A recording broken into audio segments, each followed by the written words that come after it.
Welcome, ladies and gentlemen. The Town of Wareham Board of Selectmen Sewer Commission meeting, November 15, 2011. Before we get started, I am requesting that all cell phones and electronic devices be turned off in the mute position as to not disturb the meeting. Any member of the public also has a right to make an audio or video recording of an open session of a public meeting. A member of the public who wishes to record a meeting must first notify the chair and must comply with reasonable requirements regarding audio and video equipment established by the chair, so as not to interfere with the meeting. The chair is required to inform other attendees of such recording at the beginning of the meeting. There is someone that's recording tonight. Mr. Chair, Clerk, roll call, please. Just before that, Mr. Cruz. All 5 selectmen are present, as is the town administrator, Mr. Andrews. Announcements?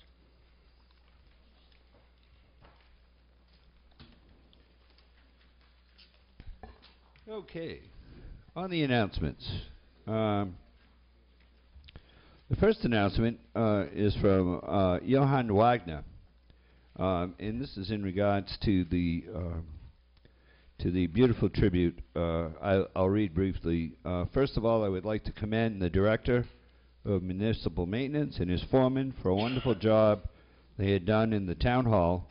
God bless you all for the tribute to our veterans. It is beautiful. I appreciate the TA and the Board of Selectmen's support for the whole event. You really made it possible. Please report this to the board at your 11:15 meeting. The folks loved the serving by the BOS folks and commented on it. The COA volunteers were terrific. WCTV did a great job at covering this event, and there are many more kudos down the line, from entertainment to flowers, and it was a beautiful event. I'm sure we'll hear more about that as the evening goes on. There is a public hearing on the expansion of Point Independence Yacht Club on Thursday, November 17th at 2 p.m. over at the Town Hall. On December the 2nd, the Saints and Singers are coming to the First Congressional Church. Again, that's December the 2nd from 7:30 to 9 p.m. The Saints and Singers will be offering a concert on December the 2nd.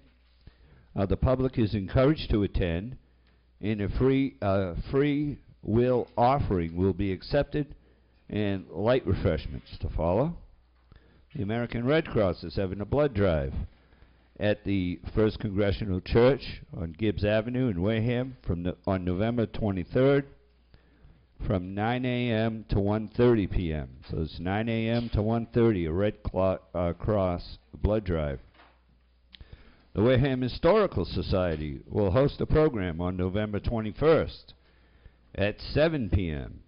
at the Methodist Meeting House on 495 Main Street, entitled Remember When? Hurricane Memories. We invite the public to share memories, stories, pictures, and any memorabilia that relates to their past experiences from hurricanes.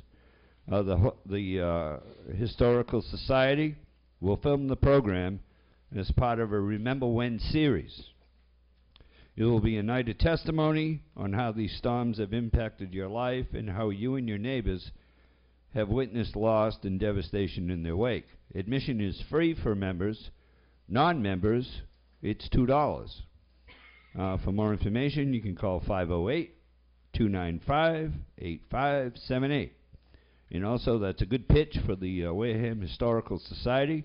Become a member, and then when you attend these programs, you won't have to pay the $2.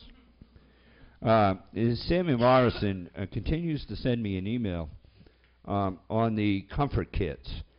And I thought I asked, can you get me exact information? But anyway, if anyone is interested in being a personal shopper, she will send us a list of the kids. Look, folks, she's already got 60 as of yesterday, and this is from November the 9th. This is really going to be, I said it last week, and I'll say it again this week as part of the announcements. You know, for many in our community, this is going to be a very tough 7 or 8 weeks. So if you can participate in some of these events or donate some stuff, there are a lot of kids out there that we can really help if we pull together. From Mr. Gaines on the council, the Wareham Friends of the Elderly. November Fun Night is revised, so it will only be $7 a head, and there'll be no buffet. So we didn't promote enough to get 25 more last week, I guess, Larry. So the Friends of the Wareham Elderly at the Elks Lodge in Wareham on Saturday, November 19th. The doors will open at 7:30. There'll be 2 hours of dancing and snacks only, provided by the Friends. And then Victor Solo Show of Elvis will take place, again at $7, and tickets are available at the door. On November the 19th, from 9 to 2, at the Roland Thatcher Fellowship Hall, the First Congressional Church is having their Harvest and Holly Fair. On November 26th, from 9 to 2 at St. Patrick's Parish Hall, we will have the annual Holiday Fair. And again, that's on High Street in Wareham. There'll be baked goods, meat pie, Boucher's French meat pie, which is one of the best. To reserve a table, you can call the Parish Hall at 508-295-2411. And the cost of a table to sell your wares is $20. We're getting close to the end. Oh, no. The Narrows is teaming up against the Taradine Studio to fight hunger. And this will run through November the 20th. Again, the statistics are chilling. People don't have food, money for electric, gas, heat. And any non-perishable food item will be donated to the Damien's Food Pantry here in Wareham. And again, that's a little competition there between the Narrows Crossing Restaurant and the Taradine Studio on Union Avenue. And they're teaming up to fight hunger. More news from our council on the Friends of the Wareham Elderly. On December the 7th, great meal, great deal. Here we go, at the Club 99. If you pick up a voucher at the door beforehand, they will donate 15%. This is big. The committee will also be at 99 all day with vouchers to hand out.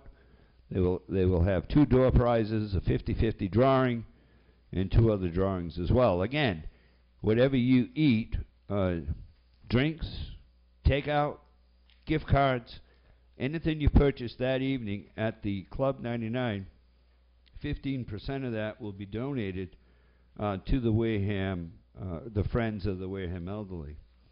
On December the 14th is the Christmas party, the Wareham Elderly Christmas party at the Multi-Service Center. This is going to be a great one. It starts at 12. I can't go yet because it's only senior 60 and above. I'm getting close. The cost is $10. Must be reserved by December the 12th. And this is the event where they're going to have a beautiful hot and cold buffet and live entertainment by Daddy O. So that'll be really good. On December the 17th, the school department, come and join us at the middle school auditorium at 1 p.m., December 17th, for a Christmas tribute to the Wiggle Show called Toot Toot Chugga Chugga. Got it. Now listen, this one again is age restrictive. It's only for children under 12, with adults will be admitted. So any adult that wants to go, grab a neighborhood kid that's under 12. Grandparents can bring grandchildren. Guardians can bring children. So find somebody that's 12 or under and show up. The show starts at 2. It's going to last approximately 1.5 hours, and it's $3 per person. And again, the Wiggles will be singing Christmas carols. On December the 17th, I know this one because I'm personally involved. I'll make that clarification up front. On December the 17th, from 1 p.m. until whenever. It seems that the schedule is getting longer by the day. In Onset, at Stevie B's Onset Sports Resort, we'll be holding a fundraiser for the victims of the Main Street fire. We had a meeting on Sunday, and already today's only Tuesday, and different bands throughout the community have. Nobody's going to get paid a dime to do anything on this event. We've already had 2 or 3 bands sign up to perform from 1 o'clock on. There's jokesters and clowns and things for the kids. And it's a way to try to help the family and other victims from that Main Street fire. Tickets will be $10, available at the door. If you'd like to just make a donation and buy some tickets, keep your tickets, because there will be a special raffle, and we'll have to advertise the winning ticket number. So if you buy a ticket to that event, don't throw it away, even if you're only buying it as a donation, because there will be a special raffle prize attached to that ticket. And I think, Mr. Chairman, Mrs. Winslow, do you have anything? No, but Oh, December the 3rd is... the Friends of the Library is doing the Christmas fair with the books and crafts and other items, and also that's the day of the village Christmas with the tree lighting. No, that's the 10th. Right, the 3rd is the... But you should warn the people that are going to go to the Wiggles that they should bring earplugs. And I believe on December the 3rd is also the annual Richard Maloney Foundation toy drive and dinner. That's going to be held back at the Elks this year. Yep. And I believe tickets for that are, I want to say $20 a I head. think they're 20. And a gift in a toy for a child. Yep. Mr. Snyder? I have no announcements. Mrs. Bagley? I have 2 things. One, could you repeat the date and times for the 99? For Yes. The dates and times for the 99 are, where is it? Right here. December the 7th. Great meal, great deal. That's at Club 99. Oh, there is a time on here, from 12:30 to 8 p.m. So don't go in at 10 and think you're going to donate. You get your last voucher through around 8 o'clock. And the Garden Club is having its annual fair on December 3rd as well, from 9 a.m. on, cookies and decorations. Mr. Chairman, do you have anything? No, I don't. Since I don't, next on the agenda is citizen participation. I have 3, 4. Start from the back of the room, on the right-hand side, on my right.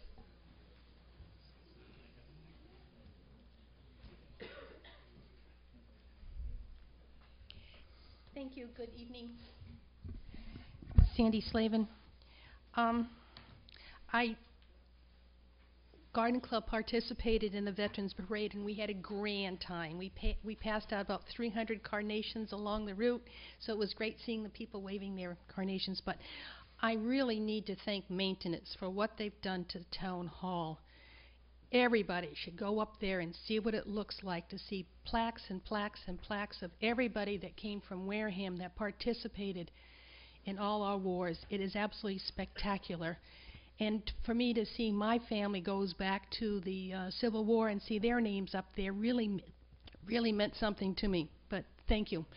2014 is coming up, and I was wondering, with all the selectmen on all the boards, commissions, and committees sitting down as their representative, is there anybody in town working on the 275th anniversary of the founding of Wareham? Is there any boards or committees or commissions working on the 200th anniversary of the invasion of the Nimrod? I know that there is a Cape Cod Canal Centennial group that's been working for well over a year to put together events for the 2014, and I was wondering if Wareham's doing anything associated with that. And maybe some of that $121,000 we just got from the state could be set aside to help with that celebration, because it won't come cheap. I mean, there'll be some money involved, and it would be nice if some of that free cash from the state could be set aside for that celebration. And I'm sorry, Mr. Holmes, could you repeat the public hearing on Point Independence? I think I heard November 17th at 2 at the town hall. Where?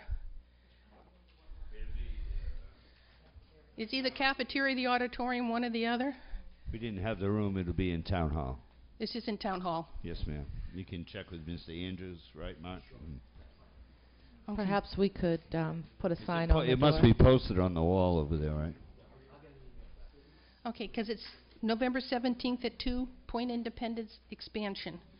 And I know I've been coming before this board for the last couple weeks or month asking questions. I'm never intended to be negative with my questions, just that I have the questions, and I sort of thought me and other people who might be watching this would have the same questions. It was never intended to be negative, and I apologize if it came across that way. But I mean, the cost of moving the sewer pumps, to me, that should be known. The status of the sewer commission should be known. So I just apologize if it came across negative. It wasn't the intent of me. Thank you. Thank you very much, and I'll inform everybody else. Mr. Andrews has open house from 3 to 5 on Thursdays, and if you need questions answered, that's the appropriate place to go. And other than that, citizen participation is more up on announcements that we have from other people. But anyways, if you need anything to know about the town, go there first. If it's a department issue, go to the departments first. We use the chain of command instead of coming right up here. Thank you very much. There was someone on the next one up in the back.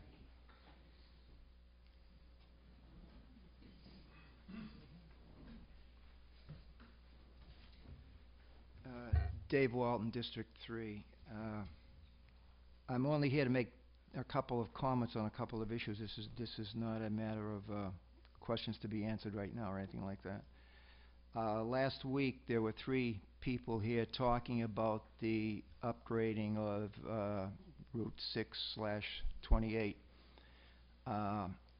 And I watched, and Mr. Schneider made an interesting comment. It wasn't pursued, but I think it was a good comment.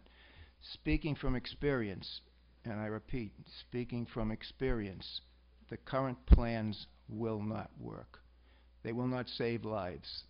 Comment made by Mrs. Winslow about people getting run over. Unless they put and it cost should be less, as a matter of fact, a Jersey barrier with a chain link fence on top is the only way that road will be turned into somewhat safe. If you just put something that looks pretty, makes it a little wider, you will have people crossing that road. Older people, challenged people who have poor depth perception will be trying to cross the road, and they will be hurt. There will be people late at night crossing. If it's only accessible for safety vehicles, that means regular SUVs can do it also, and they will cross it. You have to. I'm speaking from experience. You have to make sure that no one can cross that road. That's statement one. I don't expect any answer. We're still 3 years away from that, but I think it's worth looking into, because what is planned will be very pretty, but it won't save lives, which should be the first priority, not aesthetic. The second comment, I watched and listened to people talk about our school bus issue. That's coming down the line. I have a very dear friend who's been in the bus business for 33 years. We were talking about it the other day, and I said, well, I'm going to throw this out. No one has made a comment about first totally eliminate all the buses we have. Take that out of the picture. Just go put a committee together and go look for vendors to give us some bids for a potential 3-year contract or what, to bus our children safely and dependably to our schools.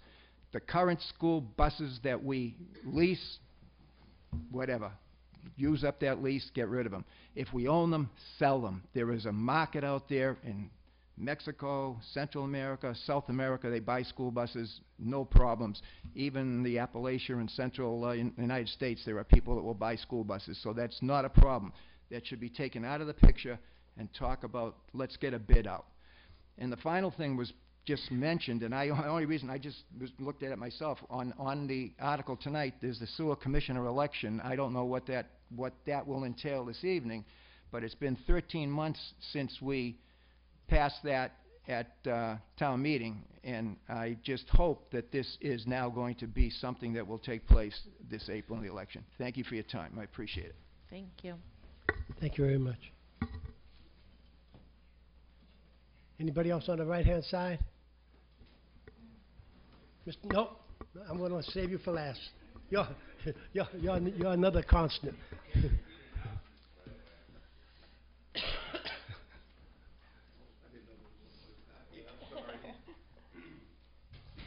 Hi, my name is Tracy McCarthy, and I'm the incoming chair for the Canal Region Chamber of Commerce, and I'm also a Wareham resident. We do have several of our board members here tonight, as well as members of the Wareham Village Association. The Chamber has a very strong working relationship with the Wareham Village Association, the Onset Bay Association, and the Wareham Garden Club. We all work together to support both business and residential community. Tonight we'd like to confirm that you all received the report and the email from our President and CEO, Maria Leva. She had asked that we be added to the agenda back in August, and at that time, Mr. Andrews didn't think it was necessary. But tonight, we're here to request that we do be added to the Selectmen's agenda, and we'd like to inform the Board of Selectmen about the Cape Cod Canal Region Chamber of Commerce and how well we work with many neighboring communities. Thanks. Thank you very much. Thank you. Someone's in the back.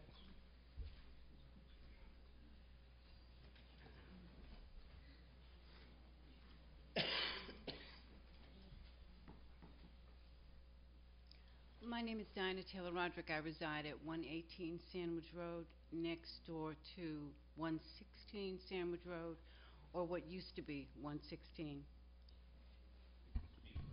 Or what used to be 116 Sandwich Road. It's a public hazard. It's a public safety concern. I've been to the Board of Health. I've gone up the chain of command, and I would want to know what the board is thinking about doing to resolve this issue. I understand the family's indigent, but this can't continue.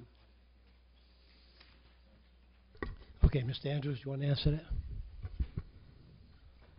Mr. Chairman, through you, this has been on many people's minds for many, many months, at least in my tenure. A hearing has been ordered by the Board of Selectmen. I believe it's December 7th, 6th, excuse me. Thank you, Selectman Begley. To take testimony from public safety officials, including the Chief of Police, Richard Stanley, our health agent, Bob Ethier, our Director of Inspectional Services, Mr. Burke, and Chief Robert McDuffie from the Wareham Fire District will be invited. And that's the process by which we'll go to address this, because we've just about tried every other avenue. This board has been kept up to date from reports from Mr. Ethier, and we're at that juncture right now where we need to take this action, and we'll have testimony and information data provided to the Board of Selectmen on December 6th. Will a decision be made on December the 6th? Yes. Thank you. Yes. Thank you very much. In the back. Then Mr. Gaines will be the next one. That'll be the last. No, the next one. The next one. Thank you.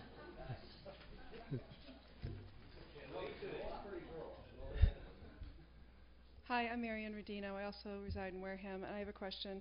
I understand there's a meeting now for that property on December 6th. Has the Department of Environmental Protection been invited to that meeting to offer their opinion as to the hazards? And has the Wareham Conservation Commission been invited to that meeting as well?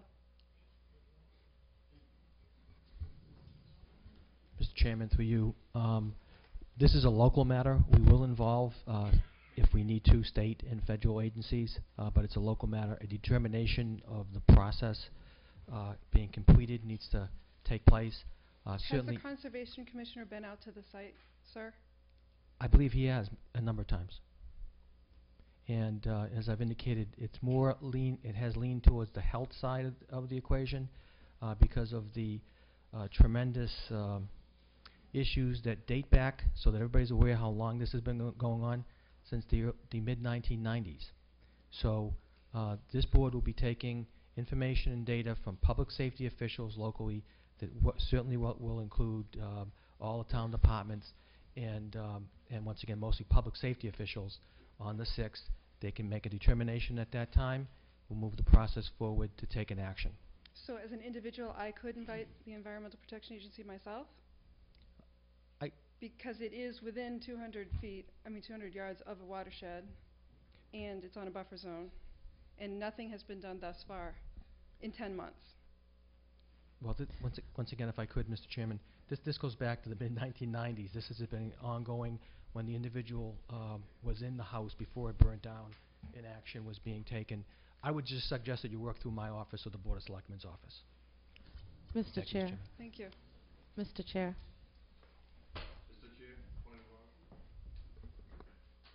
State your point. On the Conservation Commission, I walked that site last weekend, and I called the chairman and talked to him, and the Conservation Commission is involved with it right now, and I think you should put it on the list to have him show up, or one of our members. They are in violation of the Wetlands Protection Act. Right.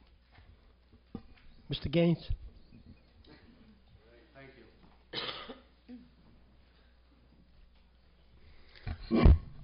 Larry Gaines, Friends of Wareham Selectmen.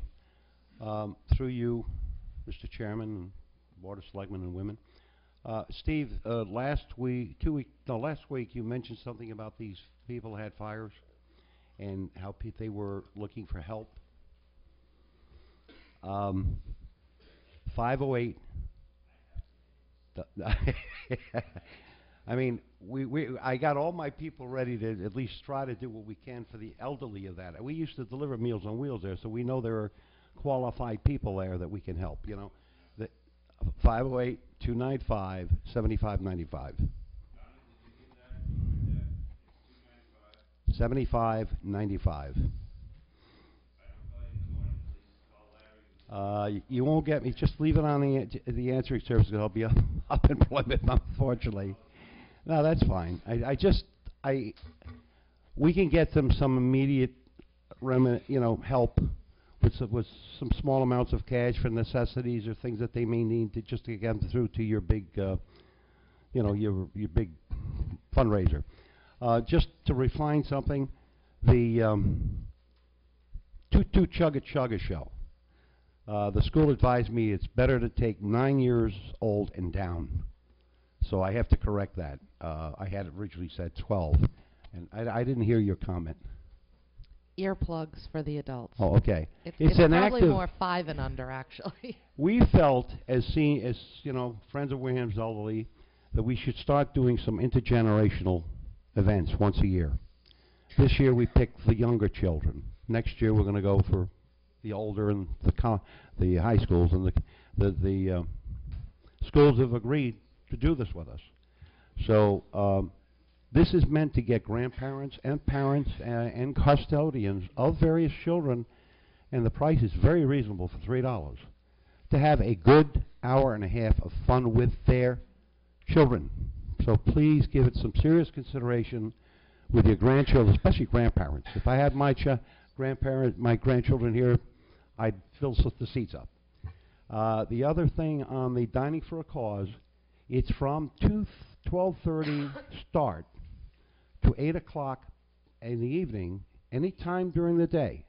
No reservations needed. Just make sure they get a voucher from us at the door. If you want to go 3, 4, the 15% is very important to us to make sure that we have the funds that we would like to help people with who are in trouble, especially now. So all we do is ask for the support of whoever can come. And that's it for now. And thank you for your time. God bless you. Thank you. Mr. Gaines, I actually think you'll sell out that Wiggle show. They are very popular. I could sing their songs for you just to give you a...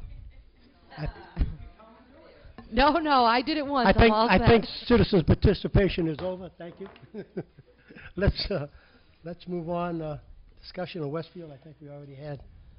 We already Yeah, had a Mr. Chair, prior just to meeting. recap real Go ahead. quick, we had a meeting at 6 p.m. with the Westfield Recommendations Committee. And we have scheduled a workshop open to the public on December the 3rd from 8:30 to 11:30 p.m. a.m.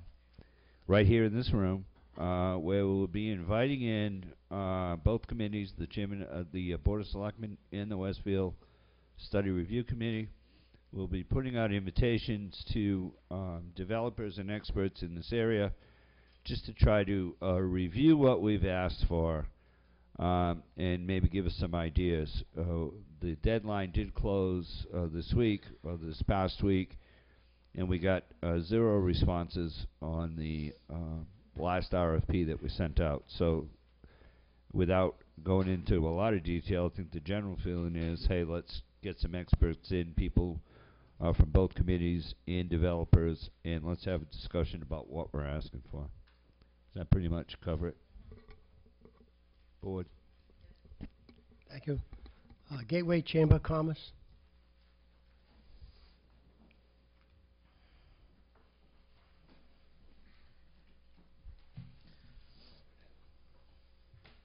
Hello, good evening. I'd like to thank the town administrator, Mark Andrews, chairman of the board, Walter Cruz, and the rest of all the selectmen. My name is Patricia Morocco. I am the executive director / CEO of the newly formed Gateway Chamber of Commerce. Our location is, at present, in the town of Wareham. I'm going to just read a little bit of an announcement. Okay. Yes. The Gateway Chamber of Commerce, a nonprofit 501c6 corporation, is pleased to announce that effective immediately, it is inviting memberships from the businesses community at large. Formation of the newly established chamber came about in response to a growing need among area businesses and organizations for a body that would serve local interests and provide networking, educational, and business development opportunities. We invite proprietors of businesses, small and large, to join and participate in continuing the vitalization of our local economy. Reaction to our new chamber has been swift and encouraging.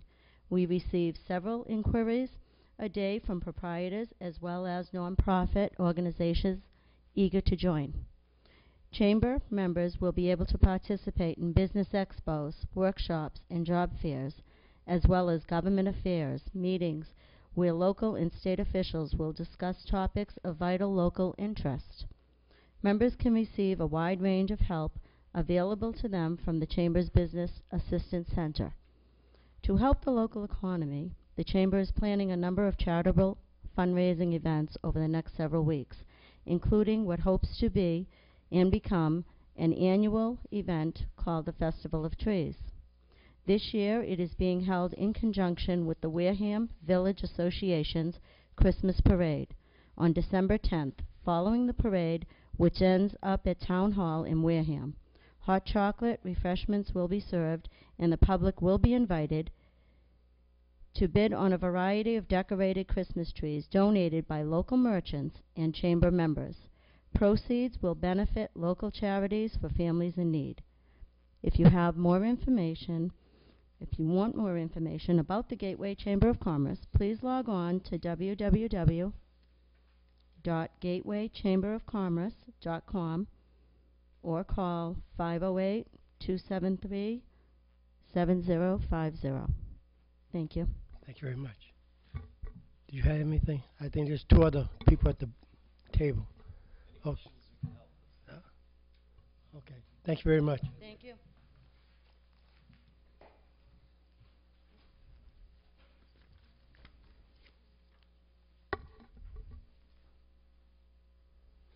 Consent agenda.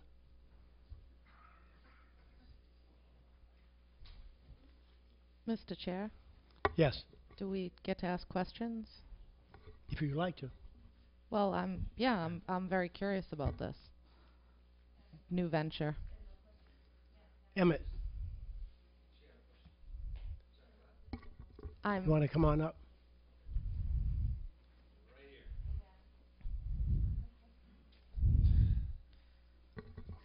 I guess I'm curious as to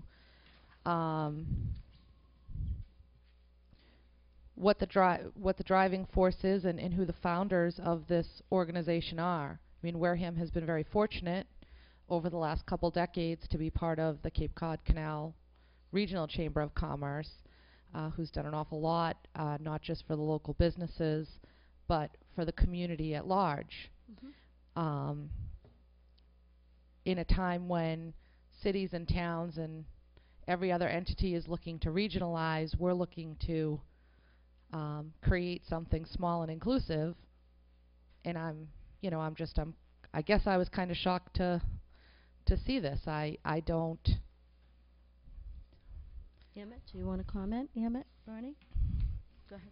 Let me make a comment, if I may, and Excuse me, I'll just interrupt one moment. Bernie is on the board of directors. Bernie Son. and would you introduce Emmett as well? And Emmett is also on the board of directors. It's the Emmett Johar.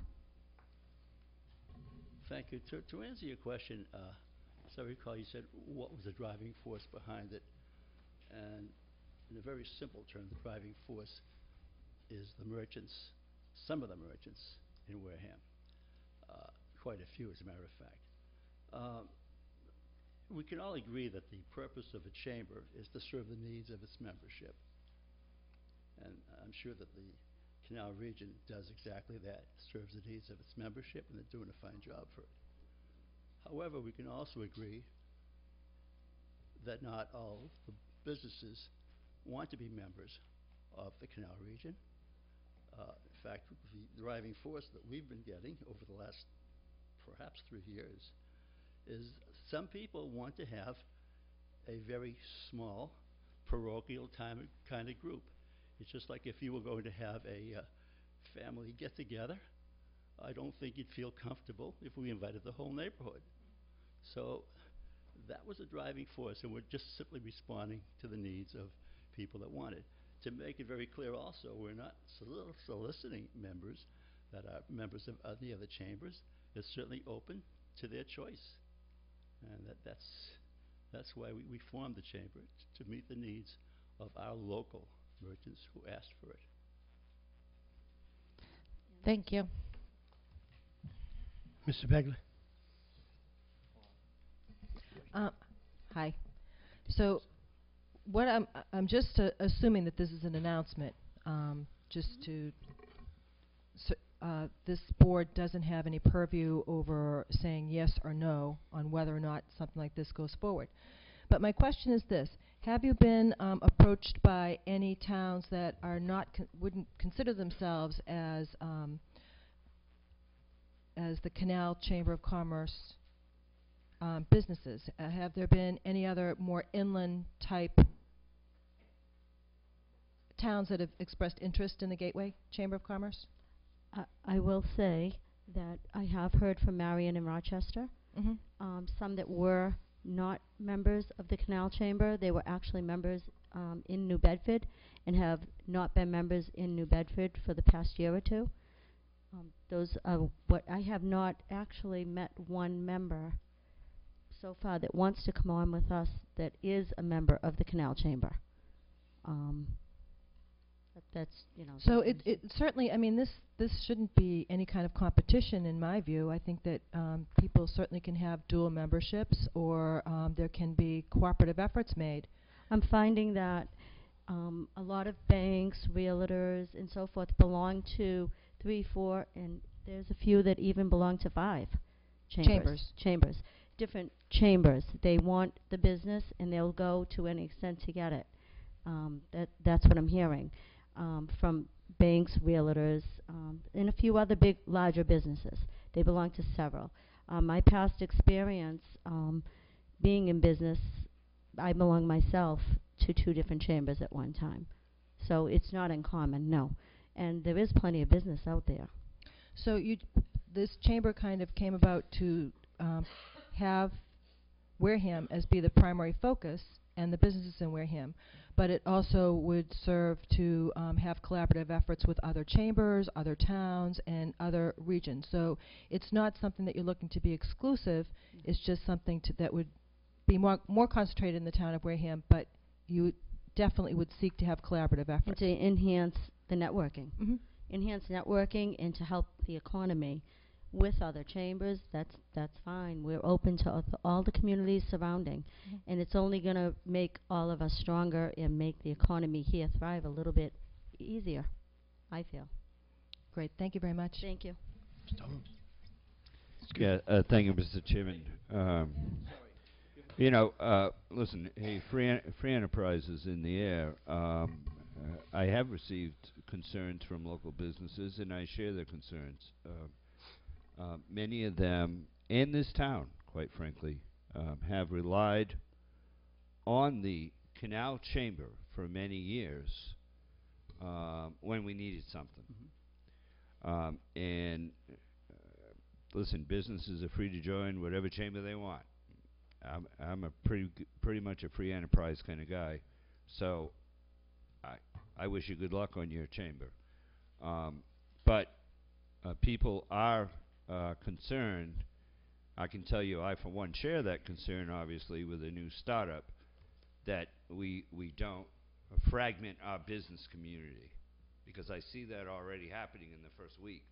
And I've only heard about this actually 3 days ago when I picked up my packet. So I don't know why we haven't heard much about this.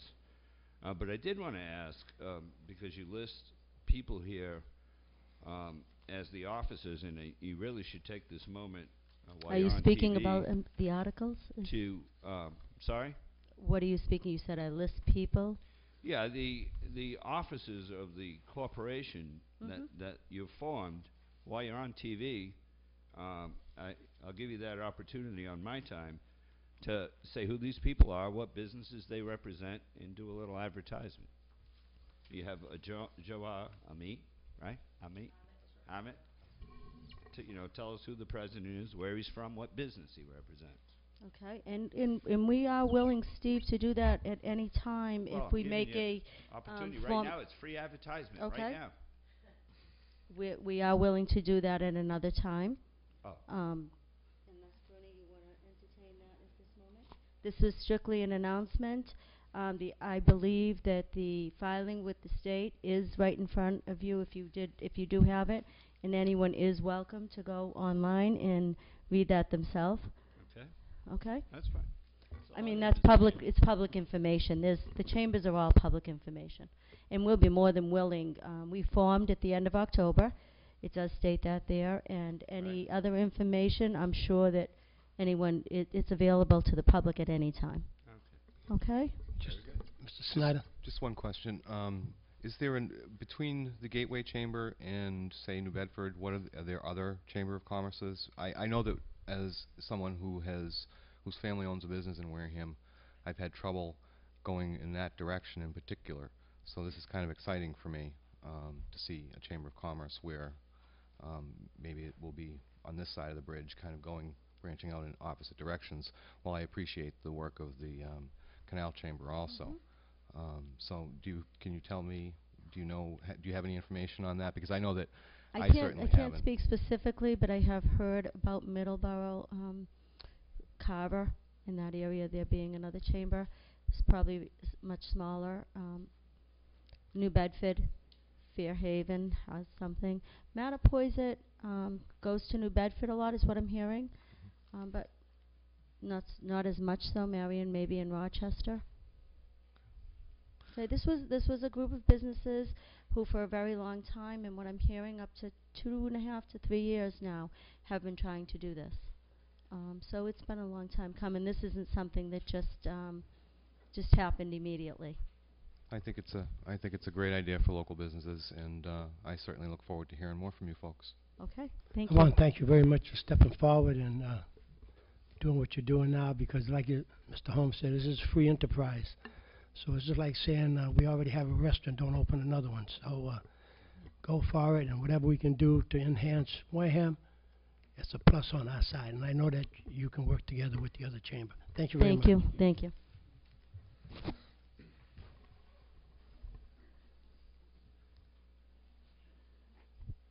Consent agenda, Mr. Holmes? Yep.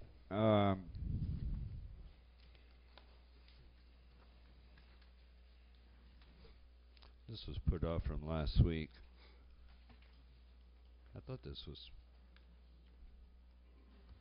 I don't know why it's back this week. This is actually an agenda item somewhere, I thought. Under sewer business. Oh, Mr. Chairman. Campina's here to talk about it, I guess. All right. Well, and we have an authorization to sign and pay bills.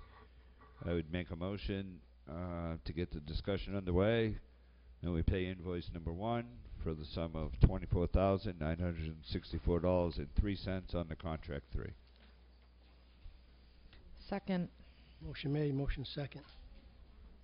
Discussion. Mr. Chairman? Mr. Chairman? Yes. First, for discussion, I had actually thought that we had agreed that contract 3 would be placed on the agenda for this week. Am I mistaken in that? Well, A discussion? right, this is invoice for contract 3. Just comma, contract 3, not contract 3. Right. Well, I would ask my fellow selectmen how they would propose to pay this bill, where the funds would come from. Or should I say, my fellow sewer commissioners? Well, according to the contract and everything else, well, okay, we have the man right up here to answer the questions. Go ahead. I certainly don't have all the answers. Good evening. Thanks for having me. Back in May 2nd, 2006, there was an Article 20. The town authorized to borrow $1.5 million to do a design on 7 areas. This invoice for $24,000 is the completion of that $1.5 million. To date, we've paid $1,470,860. This 24 will bring a total payment of $1,494,900, completing the contract that we, by town meeting vote in 2006, of $1.5 million. So we've been paying this right along. There's a breakdown of what we've had paid to date. We've already paid, again, $1,470,000. So we've been paying this right along. This is nothing new. It's spread out all the contracts, and it's not. What I'm hearing is that it's coming out of contract 3. That's not true. It's an individual article for the $1.5 million. This is the last of the payments. Any question, Mr. Bigley? I agree that it comes out of that sum of money, but in that particular article, it identified the areas to be sewered and what the design was for. So my question is this to this board. We're going to authorize to pay $24,000 because town meeting said that we could expend $1.5 million, and in the language of the article, it identifies the areas that are in contract 3. And in the same town meeting, which was the spring of 2006, the town also authorized the borrowing of $20 million. And the language of the article says of supervising construction of a sewer system in the Tempest Knob, Agawam Beach, Linwood Lad Ave, Parkwood Beach, Cremisa Park, Oakdale, and Mayflower Ridge sections of town, shown in the Comprehensive Wastewater Management Plan, Single Environment Impact Report dated March 2002. So we're also not complying with the language of that article that was voted on unanimously. Well, I'm not so sure of that, and I'll tell you why I say that. First of all, in 2006, we had the 1.5 to design. We have all designs. We haven't completed contract 3. In 2007, Article 5 speaks to the $20 million you're talking about a year later, spring of 27. And it says to complete that. Now, we have a 20-year comprehensive wastewater plan. We haven't got to that time yet. We postponed contract 3. We haven't said we're not doing it. We haven't said it's off the table. We said we postponed it. Now, we can move forward and get it and meet the deadline, the 20-year deadline for the comprehensive wastewater treatment plan. So we're planning on moving forward. And so we're going to fulfill our obligation. We'll fulfill the language. We just took it off the table last year, and we'll just pick it up and continue. So I think we can fulfill all the agreements. So we do. Made. The sewer commissioners Sewer commissioner. Well, that's my. Of course, you're going to have to talk to the town. I'm not putting words in your mouth, I'm not telling you what to do. All I'm saying is that we can complete it, that's all I'm saying. Because you were saying to me that we're done. No, we're not done, as far as I know. We postponed it.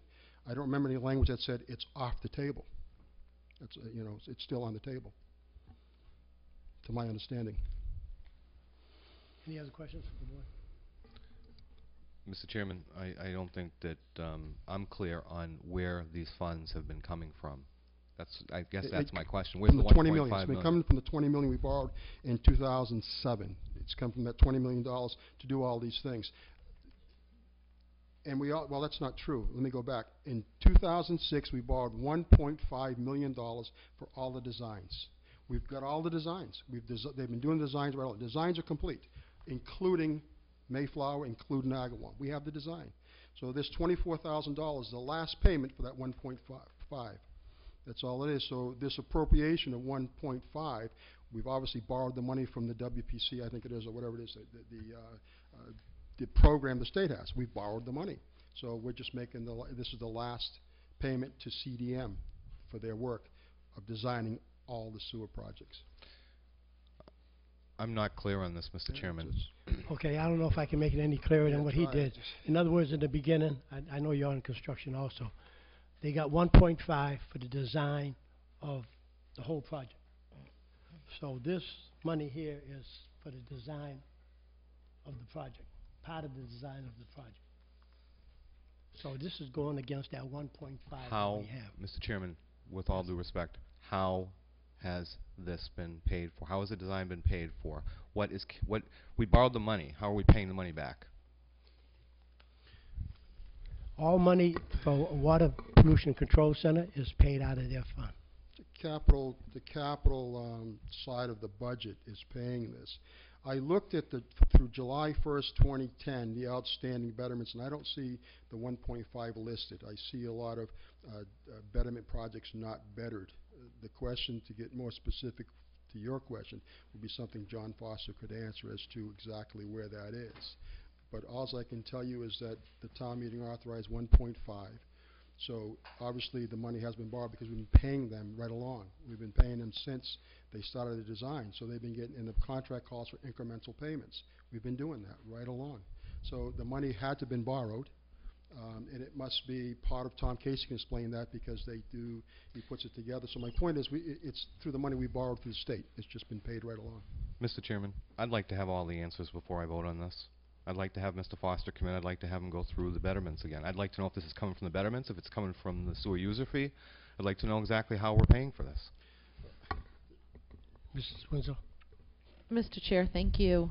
This is not the first bill that we've, or I shouldn't say we, but that past boards have had in regards to Contract 3. Not at all. We've been paying this right along, ma'am. Contract 3, to date, we've paid approximately, let me just get this out here for you, I can tell you. There's a whole list of signatures, the chairmans of selectmen for quite some time on these bills. They're all in here. You can read them all. But to date, Contract 3, we've paid $353,360. That's been paid right along. So every selectman board previous to you has agreed to pay these bills for all these, for this project, the design project, the 1.5 million design project. We've been paying it right along. So we borrowed the 1.5, and we've been paying it right along. And to make that clear, Mr. Campini, that's for design only. Design only. This is just for design, strictly. And then in 2007, we went back to the town meeting and got permission to borrow $20 million to start the projects, as I understand it. And I'm sure there's some fine details that I'm not aware of that someone probably can elaborate on, but that's the general. Just to elaborate on Selectman Schneider's question, I understand that we borrowed the 1.5. That's indisputable. The question is, how is the 1.5 being paid back? Is that coming out of, are the taxpayers paying that 1.5? Are the sewer users paying that 1.5? So the sewer users. So that's coming out of betterments or the enterprise fund. Yes, the capital side of it, yes. It's coming out of the debt side. We have $3.5 million in debt. It's coming out of that side of it. And it's kind of confusing because as I look it over, some of the EDU rates are paying debt, So we've got people that have paid off their betterment still paying debt, so that's something we need to discuss. But generally, yes, the sewer users are paying the bill. That's who's paying the bill. Not the taxpayers, the sewer users. The taxpayers have nothing to, all debt is incurred by sewer users, either So- through betterment or EDU. And part of our EDU pays non-better debt is paid exclusively by the EDU, which would be the plant, things of that sort, some of the projects in the pump stations. And I specifically tried to find this 1.5 to see where it was, and I can't find it. But Too much information. Sorry, Guy. So, town meeting, so not everyone at town meeting are sewer users, authorized the town to borrow $1.5 million. But I didn't see that in the language of the article, that it would be paid back by sewer users. That the debt incurred would be incurred only by sewer users. So that's interesting to me. Also, the $20 million that was subsequent to the project, I don't see that it says, it says that it would be authorized to assess betterments. Okay, so in the subsequent article, the selectman is authorized to assess betterments for the total design and construction costs by the uniform unit payment method. So those are the EDU. So the sewer users in the subsequent article, so town meeting that could have been, I don't know, could have been 100% sewer users for all I know, but it could have also been 10% sewer users, authorized the borrowing of $1.5 million, then $20 million to be paid back by the sewer users. So that's where the money's coming from. from the betterment, sewer users in general, yes. Sewer users are paying for this, absolutely. Absolutely. And they have been right along. So this was for, this was also inclusive of contract 3, with the hopes that the betterments, there would be more betterments, there'd be more people online, and more people paying off debt. Well, one could say that. I won't, I can't answer that, but yes, I'm sure they're assuming the entire project, and we haven't completed the entire project. But yes, you could say that. Sewer users are going to pay for it, absolutely. Mr. Campina, you keep Yes. saying that it's being paid for through the betterments. Is that correct?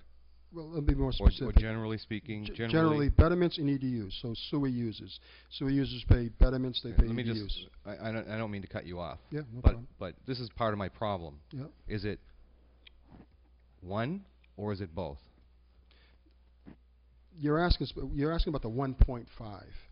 No, I'm asking about the $353,363. Which is part of the 1.5 is paid by the sewer users, and you're asking if it's part of the betterment or if it's EDU. I don't see it on the betterment list, so I'd have to say the EDU. I'm not 100% sure, and like you said, you'd like to get that clarification from Mr. Foster as to specifically, but it's coming from the sewer users. No matter how you look at it, the sewer users are paying for it. I think it's important to have that answer because, number one, I don't know how this $353,000 could be charged towards betterments for people in different areas. Well, I think he It has just, been. it may not Right be the along. betterment. All Right. that money is paid to the water pollution control facilities. So whatever it is from that. The other one has been divided up according to the contract. Mrs. Winslow? Mr. Chair, that's what I was just about to point out. When the contract 1 betterments were set, they were not inclusive of any costs associated with any other contract. It was specifically the costs associated with contract 1, the design, the installation, any change orders, et cetera, et cetera. I think there was a $60,000 rock removal in there. The cost of looking to make an improvement or to bring additional users on board or design additional sewer is a capital expense. So it would be paid and should only be paid by the enterprise fund, but not as part of any benefit, betterment, Mr. Campina. That should not be inclusive on those lists. And I know it wasn't included on the contract 1 list, and it's not going to be included on the contract 2 list. We went out to bid. The bids that came back were cost prohibitive at this point, under the current scenario that's set up for contract 3. Mr. Chairman, time out, if I may. Are you calling the point? Yes. Point of order. This conversation has now left the ranch. The motion is to pay this bill, which was seconded, and we have discussion. Contract 3, and the discussion of contract 3 is not allowed. This is on a consent agenda. to pay this bill or not pay the bill, or table the bill, not Point. to discuss contract 3. Point made and taken, it is. Now, Mr. we either- Chair, I'm there's a motion, excuse me, as Mr. Holmes said, there's a motion made, to either pay this bill or not to pay it. I understand that, but if he had allowed me to finish my statement and get to the end of my point, it would be that when and if this project goes ahead, this will be part of that betterment. It's not like it's going to get sucked into a big black hole paid for by the sewer users because it's a dead issue. I guess that's the point that I'm trying to make, is that Okay, getting back to the motion. Motion is made, and we had a discussion. I think we had enough discussion on my part as far as I'm concerned. Because it is either to pay it or not to pay it. Mr. Chair, I think that, respectfully, Mr. Holmes, this is a Contract 3 bill. It's Contract 3 design bill, so it's within the scope of your motion. And until I know where this money is coming from and who's been, I don't care how many selectmen have signed off on any bills. It doesn't mean because many people signed off on something without being fully informed as to where the money was coming from, doesn't make it right. So until I know who is paying these bills, me authorizing just to pay this without knowing who's paying it is irresponsible. I think it was told Well, up front. Mr. Chairman, It's if going I to might be the just- water if I pollution might just control. make- but, answer it's that, going to please. it's going to be paid by the Water Pollution Control Center. Right, Mrs. Begley, to be clear, I understand the use of the word contract 3 in the discussion of paying this bill. Where I thought we were going off the ranch is when we started discussing why contract 3 was tabled, and to me that was my point. I understand this is a contract 3 bill. When we started talking about reasons why, I think that took us off the reservation. I'm sorry. Motion has been made, discussion has been, we take a vote. All in favor of paying this bill? Aye. Aye. All opposed? No. 3-2. 3-2-0. Okay, thank you, Mr. Campino. Next, we have minutes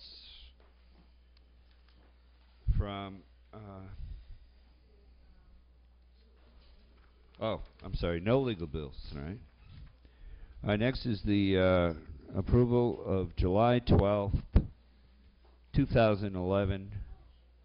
I make a motion to approve as written. second. Motion by Steve, seconded by Kara. Any questions? Hearing none, all in favor? Aye. Aye. All opposed? 5-0-0. Next, we have the minutes. Next are the minutes from July 26, 2011. I make a motion that we approve as written. Motion made by Steve, Second. seconded by Kara. Any discussion? Hearing none, all in favor?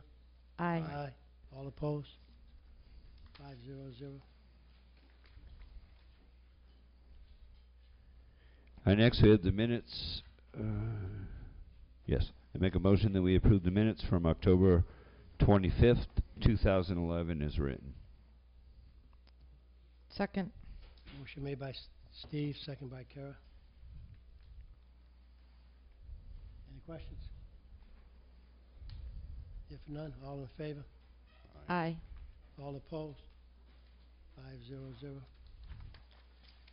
Next, I have the minutes from, make a motion that we approve the minutes of November 1st, 2011 as written. Mr. Chair, I'll second for discussion. They have me as absent, however, they also have me as seconding and making several motions, so. I did send her that note. If you So would that is incorrect, If you're you would saying. remove your second. I'll withdraw my second. I make a motion that we approve the minutes of November 1st as written with the correction that Mrs. Winslow was present. Second. Motion made by Steve, second by Kara. Any discussion? Hearing none, all in favor? Aye. All opposed? 5-0-0. And just to give the board an update, we're getting pretty close. I think we had another 5 or 6 this week that I've read through, and I wrote a couple. So I know it's a pain to get caught up, but we're getting there. I think we've gotten about 20 through now in the last 4 or 5 weeks. So, and then after the first of the year, I'll sit down with the chairman, and we'll do that thing with the town council to deal with it. Right, okay, yeah, on that, what happens, I think town council and Shirley can go through it, because anything legal for executive, right. I'm sorry. Yeah, right, and anything that we approved and put on hold, they can go through it, and like you said, the first of the year, if you wanna sit in on it, that'd be fine. Yeah, and we have been doing good, because we've been getting 3 to 5, Yeah, thank you very much to the team in the office, Janet and Mrs. Figueroa. Yeah, I don't want to get the name wrong. Mrs. Figueroa, Rebecca, thank you so much. We really appreciate the effort. Next, Mr. Chairman, we have an interview for the Affordable Housing Trust Fund. We have one vacancy that exists. And Mr. Suey, are you here? There you are. Come right on up, Steve. Mr. Suey. It is Steve, right? Yeah. Good evening. Good evening. Speak directly Sure. into the mic pretty close. If you wouldn't mind to identify yourself and share with the board what your interest is in serving on the Affordable Housing Trust Fund committee. Sure. My name's Steve Suey. I live at 11 D'Angelo Road. I grew up in Wareham. My parents, my mom and her whole family grew up here. So I've been in Wareham quite a long time. I've had 15 years experience with the Buzzards Bay Area Habitat for Humanity and Habitat for Humanity International, doing an international trip down to Paraguay, building houses, and then doing local projects around here for affordable housing. By trade, I am a commercial lender with a local bank, and this is just a passion of mine, is providing decent affordable places for people to live. So I think there needs to be more of it in Wareham, and more of it done the right way. Questions from the board? Yes. Hi, Mr. Sui. Hey. I see here we had an email that said that you attended 2 Affordable Housing Trust meetings. Correct. And you attended as a potential applicant for both? No, one as a potential applicant. So that's really... did you attend the whole meeting for the other meeting? Yeah, I believe I was there for a good part of it anyways. I'm not sure if I was But there you for the didn't whole attend as a potential applicant? No, not the one before. That was And with you attended that for what purpose? that one was with the Buzzards Bay Area Habitat for Humanity when I was serving as president for them. I am no longer on the board for Habitat. I stepped down at the end of September. Mm-hmm.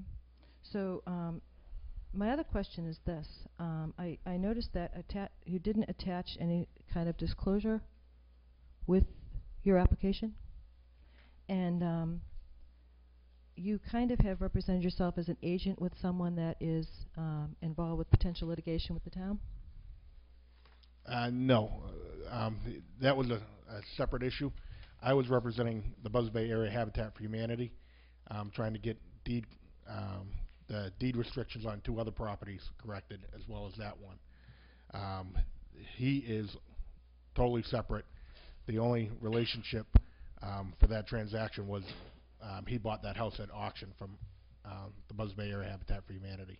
But you accompanied that gentleman to a number of meetings that the Board of Selectmen had with Correct, because we were trying to straighten out that issue because we felt that it was it was Habitat's responsibility as well. Right, but if it should progress into any sort of litigation, you would not be a representative of the town, correct? Correct. Mm-hmm. You'd be representing the client, the person that has the issue. Only to the point where if I was called for testimony or things of that nature, as far as the facts of what happened. I'm not affiliated with him as far as we're not in business together. There's no. No, but you served on a number of committees with him. Yes? No. No? I served on Habitat, and like I said, he bought it at auction from Habitat. Yes, I understand. And I served Canal Chamber. We're on that board together. Mhm. He's a local business guy, and so we are on different organizations together. That is true. Right. So far you've attended one meeting as a potential applicant for the Affordable Housing Trust. Correct. And that was the interview. Now, to my knowledge, the Affordable Housing Trust, and I think that my colleague could probably address this, that I don't believe that they've voted yet on making a recommendation. But thanks for applying. Yep. Mr. Holmes? Yeah, I just. Oh, is this on? Yeah. Hey, Steve. Thank you very much. Yep. Yeah, I was just trying to make sure that I understood that. So, legally, you have no. Boy, he's going to kill me. You have no. You are not an agent for Mr. Lakaya. I think that's get the elephant out of the room. You're not an agent for Mr. Lakaya. You're not his lawyer. You don't no. defend him. You don't represent him in any way, shape, or form. Is that correct? Correct. And that's really all I had, because for you and for the town, obviously we don't want to have any issues of conflict. But you were in a separate capacity than Mr. Lakaya, correct? Correct. Thanks. That it, Mr. Holmes? That's it, Mr. Chairman. Mr. Snyder? Good evening, Mr. Sui. I was wondering if you could tell me a little bit about the types of affordability restrictions that you've been involved with, how many you've actually placed on properties within Wareham. Yeah, we with Habitat, we did when we first started off, the way they did the restrictions was basically they just did a second mortgage on the properties that was basically forgiven after the family lived there for a number of years. From that, they realized that that wasn't the proper way to do it, and they went into doing more of 40B and LIP type projects, and that's where what they still do is the LIP restrictions. So I've been involved with doing that, and then through my commercial lending, traditional 40B projects as far as working through them. So how many deed restrictions have you actually been able to obtain on properties? Habitat has 8 properties, 8 affordable housing properties in Wareham that I was involved with. And are they all deed restricted? They are all deed restricted or in the process of trying to get deed restrictions. We had 3 properties, one of which was 2 North Beach Street, that had deed restrictions put on that were, well, 2 of them were put on that were deemed invalid. So they are in the process of trying to get those recognized as valid deed restrictions. One in Onset and one on Marion Road in Wareham. And as far as 40B, what types of ideas or projects do you have in mind that would solve or help go towards solving the 40B problem here in Wareham? Yeah, I mean personally, I like to see that the town work closely with any potential developer doing more LIP type projects where the town works hand in hand with the developer and it's not confrontational. I don't like seeing the 40B projects where a developer comes in and just kind of dictates to the town what's going to be done and are in it solely for the profit of it. I like to see projects that are truly going to be affordable housing, and quite frankly, I was on the board of Habitat for a number of years, and I think they made quite a few mistakes in their process of trying to get things done and get things going, and sometimes put the cart before the horse. So I'd like to see that done better. Okay. Well, I appreciate your applying as well, and I know that the Affordable Housing Trust still has to vote, but I appreciate your interest. Mrs. Rizzo? Thank you, Mr. Chair. Mr. Sui, it's always nice to see somebody who comes to the table with a resume such as yours and a dedication. Habitat's a wonderful organization. They do a lot of good in a lot of places. My only question for you is, are you a U.S. citizen? Yes. Thank you. And I want to thank you for stepping up and volunteering. We need all the people we can get to volunteer, and it's good to see new people stepping up. Thank you very much. Thank you. Any other questions? Mr. Holmes? Mr. Chair, just to clarify, the Board of Selectmen make the appointments to the boards, and there's no requirement for us to hold off waiting for recommendations from boards. There's 2 applicants for this position. Mr. Chair, if I could update the board on this, I thought we would wait for Mr. Sui to return to his seat before we have any of these discussions. Thank you, Mr. Sui. To update the position is 1 vacancy that exists on the Affordable Housing Trust Fund committee. We received an email today. The Affordable Trust interviewed Stephen Sui during our 11:10 meeting. This was the second AHT. Everybody with their little initials these days. The Affordable Housing Trust meeting that he attended. He is a strong candidate for the AHT opening. He is the past president of Buzzardsville Humanity and very supported of affordable housing. There's a second applicant who has withdrawn consideration. So Mr. Sui at this point is the only applicant that we have. That's all I got. Mr. Begley? Mr. Chair, through you to Mr. Holmes. The email that we received that you just read part of it, was the Affordable Housing Trust aware that that applicant had withdrawn? Because that's not what the...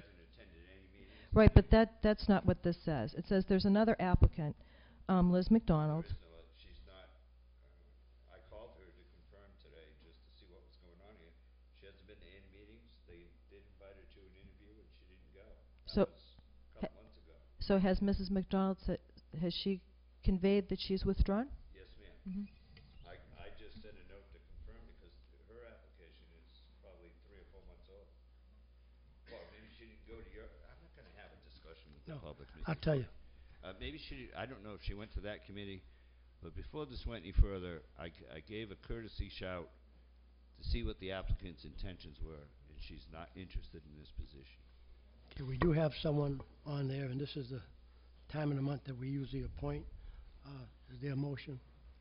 Mr. Chair, I'll make a motion to appoint Mr. Stephen Sui to a term on the Affordable Housing Trust Fund to expire no later than June 30th, 2013. Motion made by Mrs. Winslow. I hear a second. Wait a second. Second by Steve. What was the... That's the expiration date of the resigned term, June 30th, 2013. Right. I have June 13th on here. It's the month and the year. Oh, okay. Duh. Not hearing any other questions? I'll second that, by the way. Yep. Any other questions? Hearing none. All in favor? Aye. Aye. All opposed? That 1, 2, 3, 2, 0.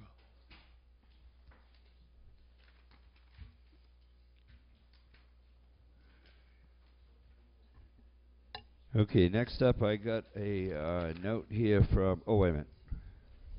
Affordable Housing Trust Fund. Board of Health. Board of Health. We announced a couple of weeks ago that we were looking for a physician. Last week the board talked about it again, and apparently we're not looking for a physician. We have 1 vacancy, 1 full-time vacancy on this board. There were 3 applicants. The Board of Health has interviewed the following citizens who have expressed interest in the full-time membership of the board: Mr. Frank DeFelice, Mr. Robert Brady, Mr. Joseph Mulkern. And I'm reading this, October 27th to the Board of Selectmen. After much thought and consideration, we, the Board, respectfully recommend to the Board of Selectmen Mr. Joseph Mulkern for the full membership on the Board of Health. Mr. Mulkern will be able to offer the Board of Health his 6 years' experience and knowledge as a former board member in the town of Pembroke. Mr. Mulkern has experience in restaurant inspection, soil evaluation. Title V regulations were consistent with the needs of the board. We received that on October 27th. Let me make sure that I have all the information from Janet first. One vacancy exists for a full-time member. We have 3 applicants. Attached is the memo. The expiration for the appointment will be June 30th, 2012. Since the person chosen would be taking over Dr. Tom Gleason's term. Mr. Chair, Yes. I just want to say that last month we received a similar letter with a recommendation for the 2 associate members. And this board, prior boards, have been pretty consistent about associate members moving up to full memberships. I have some real concerns about having an entirely new Board of Health with some of the issues that are going on here. And I also have some concerns about how the recommendation changes every single month. I mean, we've received a recommendation for the 2 associates, and now we're receiving a recommendation for a different person. And I do think that the whole purpose of having these associates is so that they can be there, be familiar with the issues, and eventually move into these full positions. And that's how it's always been. And I'm not sure why it's been an issue this time, but I'm going to make a motion to appoint Mr. Robert Brady to a full membership position on the Board of Health for a term to expire no later than June 30th, 2012. Motion made for Mr. Brady. I'll second that. For discussion. Right, okay. In the past, to address some of Mrs. Winslow's concerns, the conduct of the associate members have been a concern to the Board of Health, and they've expressed that to me. Can't make any derogatory comments or anything about That's not any associate. derogatory. I said conduct. The Board of Health has not been changing their recommendations on a monthly basis. There has been some concerns as to what the makeup of the board is. Certainly, Mr. Cruz could certainly address some of the conduct issues that for this particular member that Mrs. Winslow has recommended. And the Board of Health is one of the most important boards in the town of Wareham. It cannot be a political battleground. It has to be. Right now, we don't have a quorum, but it's been a political battleground with these associate members. Mr. Chair, these associate members are not here to address these concerns. Mr. Ethier, neither Mr. Ethier, who's the health agent, nor Mrs. Irish, who is the chairman of this board, has ever brought these concerns to this board as a whole for us to address. Any other questions? Well, yes, I have some questions and I have some observations. Had this Board of Health, this current Board of Health, wished to bring forth Mr. Brady, I'm certain that they would have done so. They did so last month. I'm sorry, don't interrupt me. Excuse me. I have the floor. What are his qualifications? We have qualifications of the member that they put forward. He was a member of the Board of Health in Pembroke for 6 years. It was an elected position. Conducted food inspection services, is a certified soil evaluator, a retired plumber, is well versed in Title V regulations. What are the please let me know what the qualifications are of the member that you put forth. The motion before us is on Mr. Brady. There are any other questions? Was motion made in second? Need a show of hands or a voice when I do this. All in favor? Aye. All opposed? Aye. Aye. And going back to what Mrs. Winslow said, there was 2 other memos from the Board of Health, and both of them had recommended both associates members, and all of a sudden, like she did say, they all of a sudden they changed, so that's their prerogative, I think, to change, but that was it.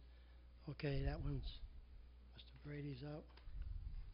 Well, I'll make a motion for the other associate member. I do believe in associate members, and why bother if you're not going to promote them? I'd make a motion to appoint Frank DeFelice, an associate member, to the full-time membership of the Board of Health. Second. Motion made. Second by. The man has more licenses and certifications than most people in southeastern Massachusetts, and I think I can make that claim. He could actually run our sewer plant. For discussion? Discussion, right. My concern is this. Right now there is an ongoing complaint on this particular associate member. Associate member is not an automatic. They are there. It's just any citizen. They have the same rights as any citizen that's on the board. They are there not for an automatic appointment. It's to learn the job. It's to be aware of the situations that are going on in this particular town. And right now, with various outbursts that have occurred during the meetings, and there's an ongoing complaint, absolutely not. I couldn't possibly support this appointment. Any other questions? No other questions? All in favor? Aye. Aye. All opposed? Aye. 3, 2, 0. I have a note here from my partner in the back, Mr. Slavin. The Marine Resources Committee is Mr. O'Rourke here? Teddy? Teddy O'Rourke. No? No, we I got a note from Mr. Slavin. I don't need you just yet. On the Marine Resources Committee was not able to interview tonight due to the agenda not being submitted in time. We'll interview applicant Teddy O'Rourke at the next meeting on December 14th. I thought Mr. O'Rourke was coming tonight to be interviewed by us. No? We'll put this back for the next round. Okay. The Minot Forest Committee.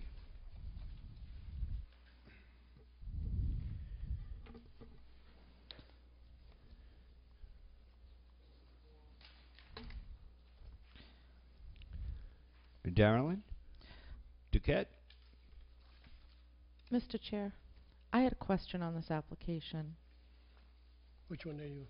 The Minot Forest Committee. It's actually a procedural question more than anything. I understand that the individual's in the process of moving, but I thought that they had to be either a registered voter or eligible to vote in Wareham in order to serve on a committee. And your point? Is that they're registered in another town. Have they actually? She is registered in the town of Mashpee, right, and has not yet transferred to Wareham. Okay, but so my question is, has she registered her vehicles here? Is she a permanent resident at this point?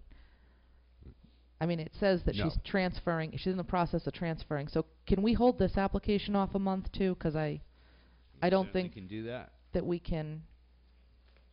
Thank you. No offense to her, by the way. I just want to make sure we don't. She's not here for the interview. We could still interview her if she's here. She's not here. Okay. Next up is the review of the earth removal permit by Highland Inc.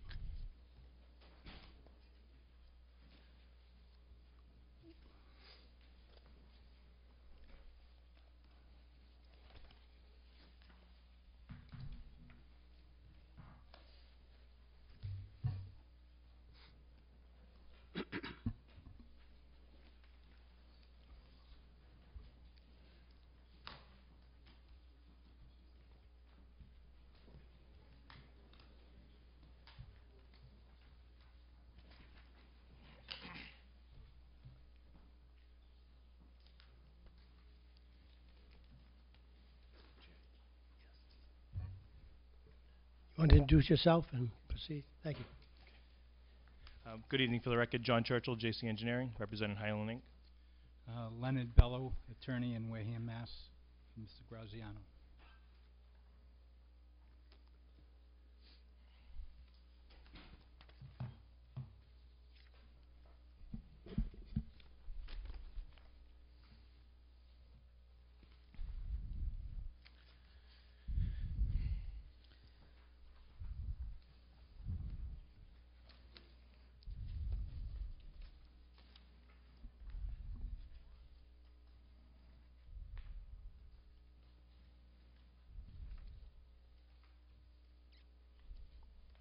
Everyone looking at this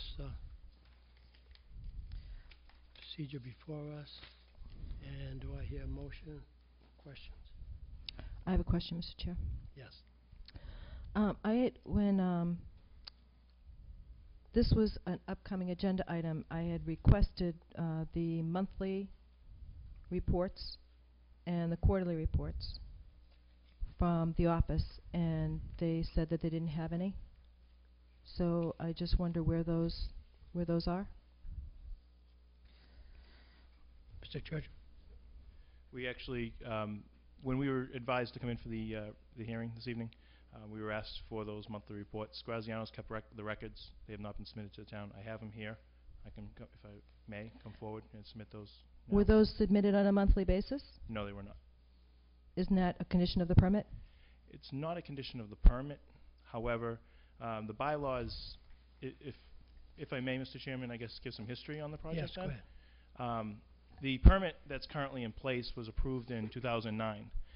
It actually was originally approved back in '06. I came for an annual review in '07. '08, we did not come for an annual review. In 2009, we were reissued the permit. In 2010, last year, we came for an annual review. The bylaw changed 3 years ago, somewhere in that vicinity. In the bylaw, as it is written, it's not a condition of the current permit. However, this is the first time we've been asked, and we're more than happy to give the monthly reports to the selectmen. I mean, and going forward, now that we're made aware of this, every month you will have a monthly report submitted to you. Well, just to elaborate, Mr. Chair. So, as you said, you were here in 2009. Yes. And the bylaw changed when? I believe in '06 or '07. Uh-huh. Because I'm reading it right here, and it says, records showing the amount of earth removal shall be provided monthly by the permit holder, and quarterly reports certified by a registered professional engineer shall also be submitted to the Board of Selectmen or its designee. And you were here before this was, after this was changed, correct? I've been here 3 or 4 times after this Uh-huh. has changed. So, I'm certainly not, and my other question is this. It's come to my attention that there's going to be, the DEP is coming in tomorrow. Is that true to this particular site? Is the DEP come to the DEP, site? is the DEP doing any kind of walkthrough or inspection? At this site, not that I'm aware of. No. Okay, first of all, do you have something on a written notice or anything else, or are you speculating, or? No, I'm just asking. I was asking a question because I don't know. Okay, well, okay, he answered. I don't think there is any. Is there Okay. anything else? I guess that's it, other than needing a monthly reports. Mr. Thank Chair. Mrs. Winslow? Thank you, Mr. Chair. I was confused to see this on the agenda because number 13 of the conditions specifically states that subject to review in 1 year. Abutters to be notified of hearing by certified mail by Highland Inc. for all reviews. So my question is this a hearing? Were the abutters notified? And are they were before us last year for the 1 year review. Are they even supposed to be here tonight? And if they are we conducting this in the proper format? Well, it seems like if the butters were to be notified, this would be an open meeting, a hearing, I should Correct. say. Correct. So But it's not listed on the agenda as a hearing. It doesn't say anything about an annual review. The permit was issued in 2009 with a 1 year review in 2010. It's currently 2011 with the permit expiring in 2012. So I just want to make sure that we're doing this appropriately and that the abutters, first of all, we didn't advertise it as a public hearing. That's a problem. Were the abutters notified, Mr. Churchill? They were? Yeah, we were asked to notify the abutters, but I agree with your interpretation that the 1 year review, the permit's subject to a 1 year review, which we did last year. I was surprised to see we were getting called in here for this review, actually, and that's why I brought... The reason that I'm here is, in part, is we don't know why we're being called in here. Somebody is referring it to it as if it's an annual review, and that's not what your conditions or bylaw calls for, nor is it historically what you have done on this license.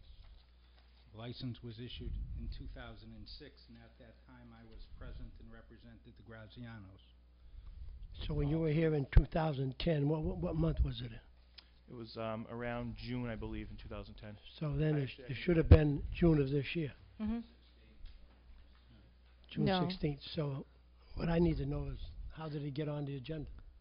Mr. Chair, no. With just to clarify what I'm saying, the way that the license works is it's issued on a 2009 to 2006, and then again in 2009. So the license was issued in 2009. It's subject to a 1-year review, which was in 2010, which the prior board conducted.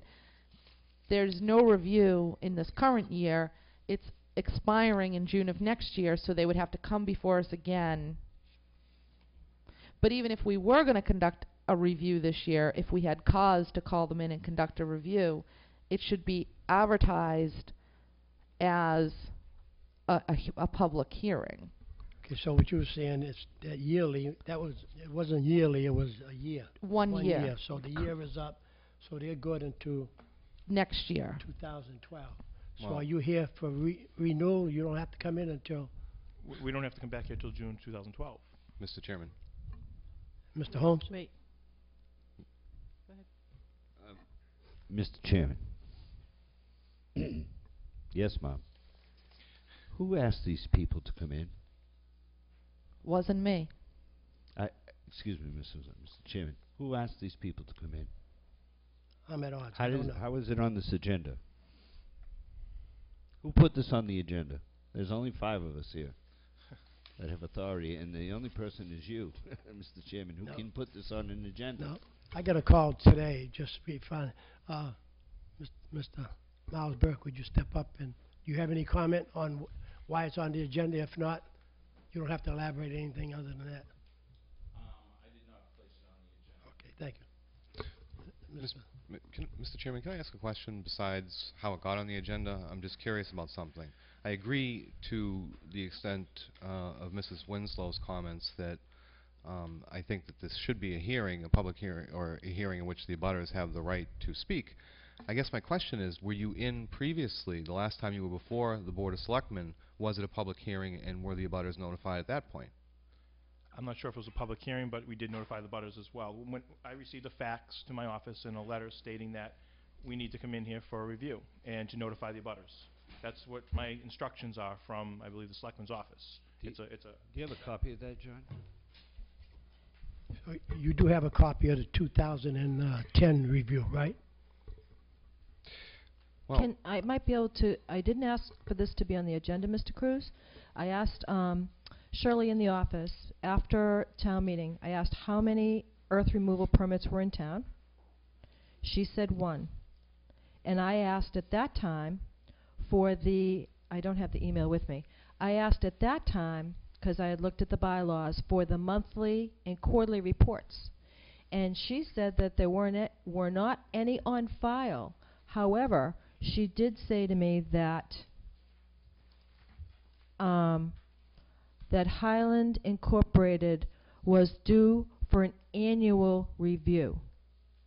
So I don't know if that's where the mix-up was, that she kind of put it on, because, you know, sometimes she puts on, like, alcohol licenses or whatever.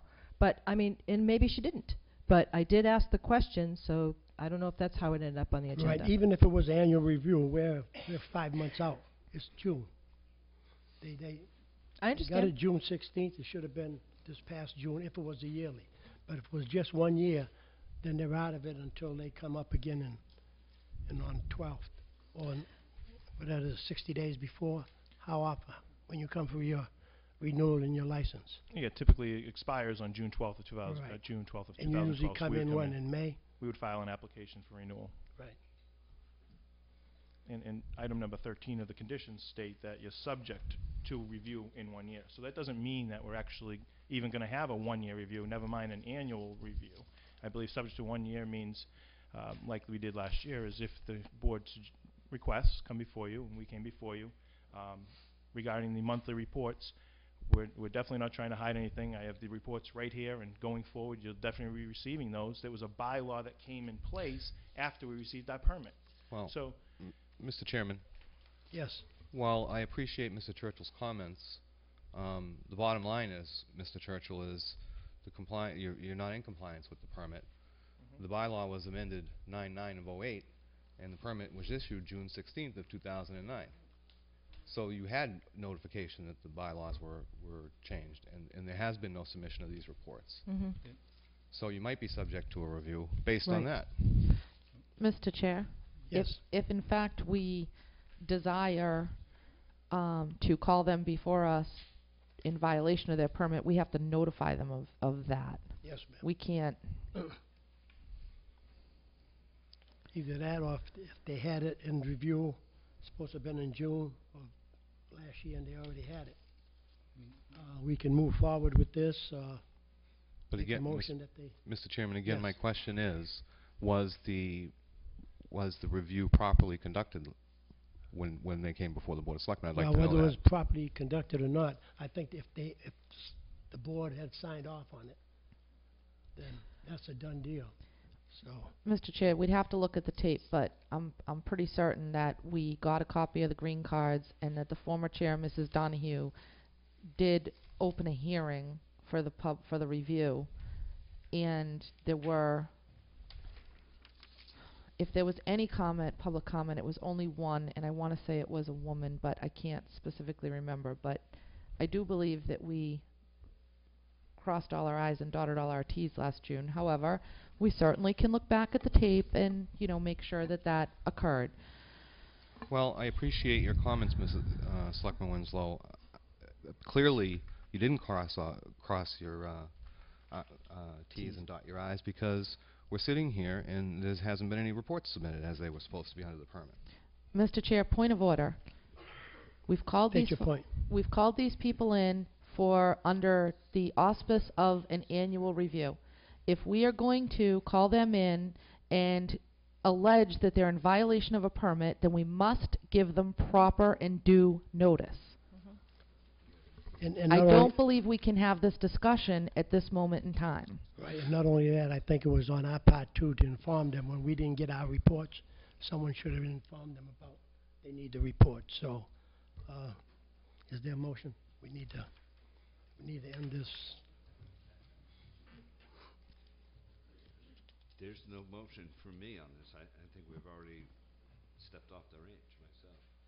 Yeah, I think since there's no what I'm going to do is suggest that you bring the reports up to date, go with the office, and make sure the office, if you're missing any reports coming up, it's their responsibility, just like we send notices out for any other licenses too.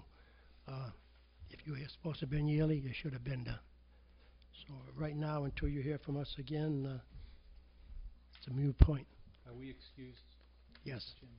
Thank you. Thank you. Town Administrator, thank you very much, gentlemen. Town Administrator's report. Mr. Chairman, through you to the board and the listening audience, Mr. Holmes? Mr. Holmes, you're taking my 5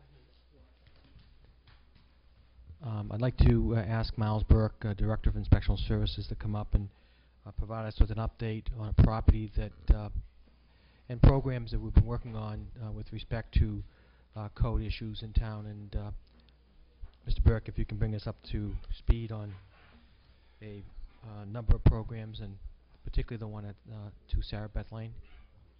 Thank you, Mr. Administrator and members of the board. As was stated earlier, I know you have an upcoming hearing regarding Sandwich Road, and that's a perfect example of some of the properties that we are looking at try to get cleaned up.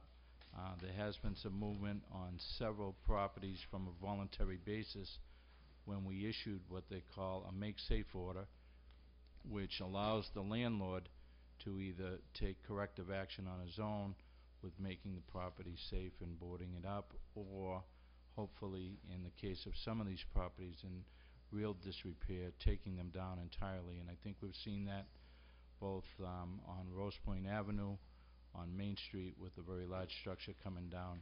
Unfortunately, the fire on Sandwich Road, it still is privately owned.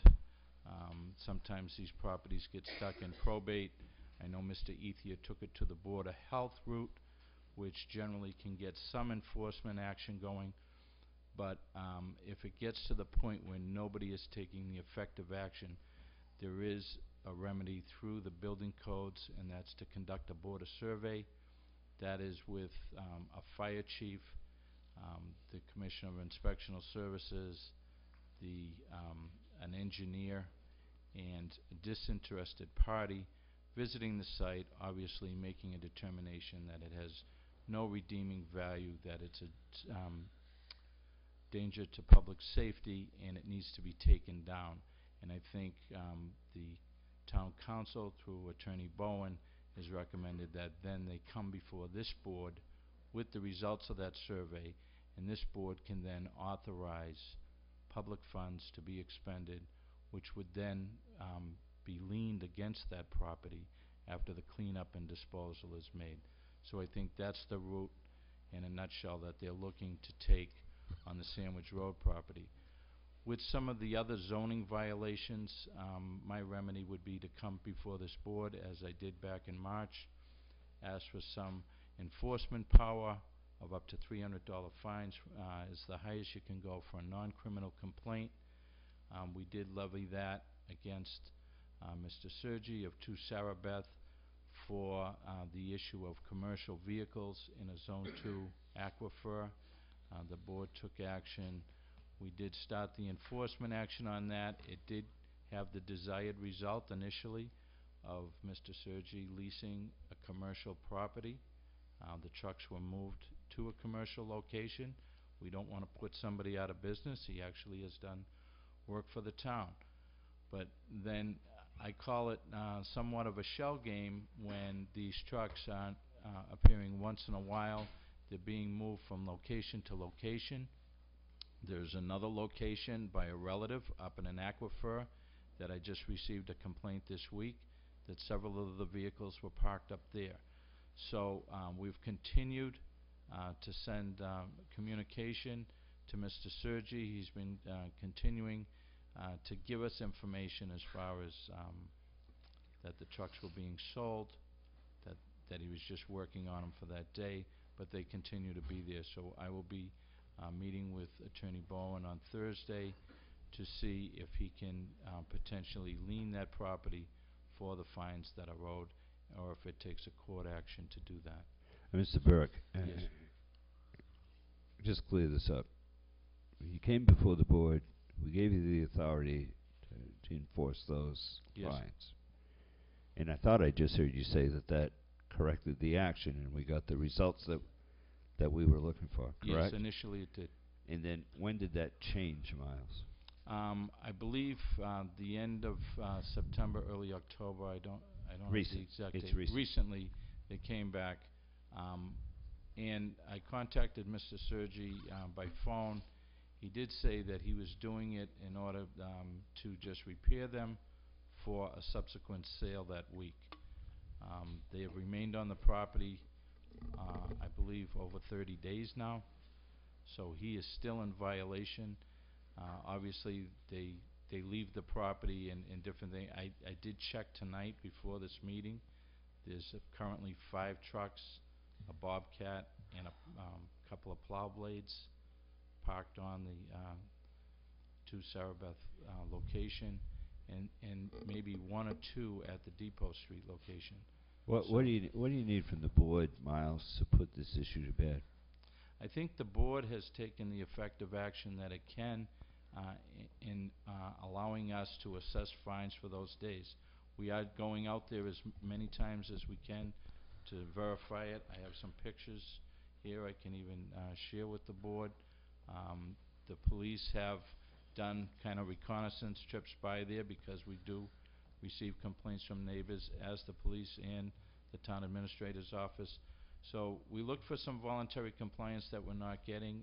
I think the time is that we have to assess those fines to the property. He's obviously not agreed to come in and pay them, so I think the next step would be to ask town council to guide us on how Mr. Foster can enact a fine for money owed the town, or at a minimum, I understand that he does work for the town, and usually people that owe fines or taxes, like we have an ordinance in the town, I make every single permit go to the tax office and make sure that they're paid up on their taxes.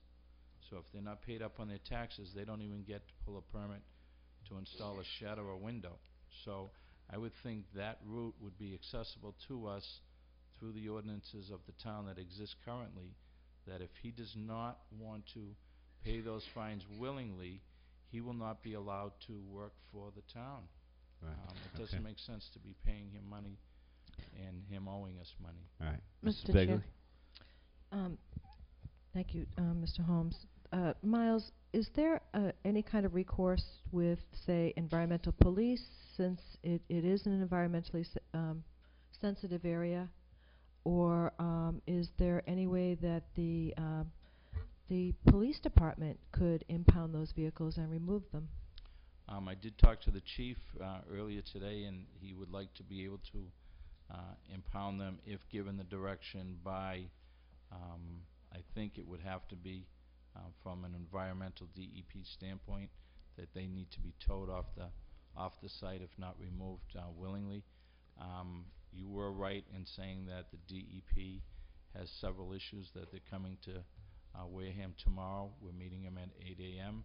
and one of the things is to make an assessment of any potential violations to the permitting that was issued for the sand removal, but also while I have them in town, in that vicinity, that was my next step, to try and utilize DEP, because these were salt and sand trucks.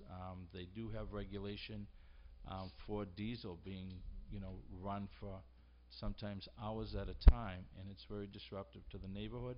And it's also, they have regulations in the environmental protection now for a time limit on running of diesel fuel for air pollution.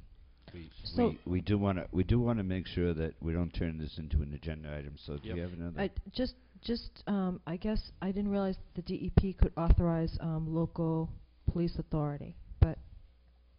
Well, Okay. we're going to use any tool at our disposal. I did want some guidance, as I told the town administrator today, that private property is sacrosanct in the courts.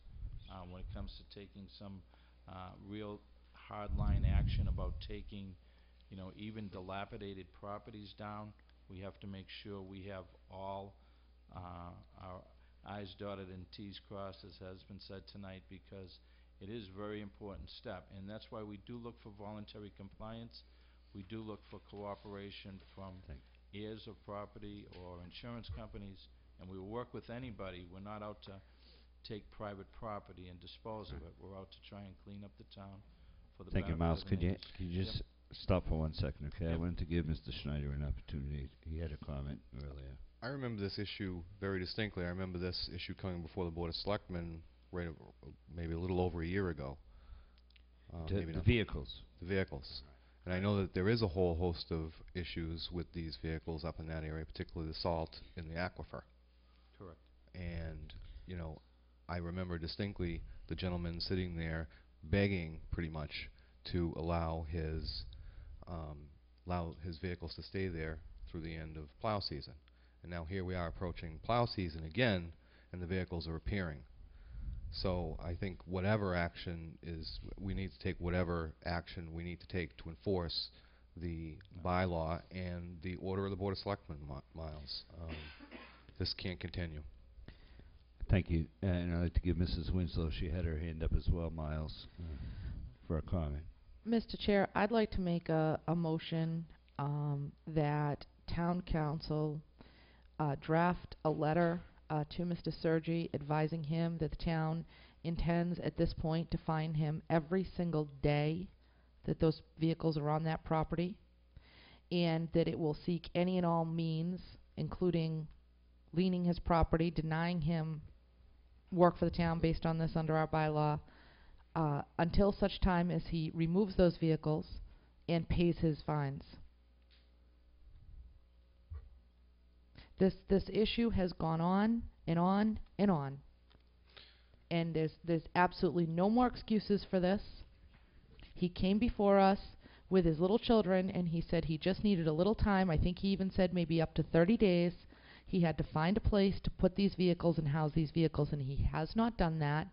And now those vehicles are back as we're heading into snow season, and he's going to be back here in a month or 2 months telling us that he's got nowhere to put the vehicles. He doesn't. Mrs. Winslow, you have a motion. Yes.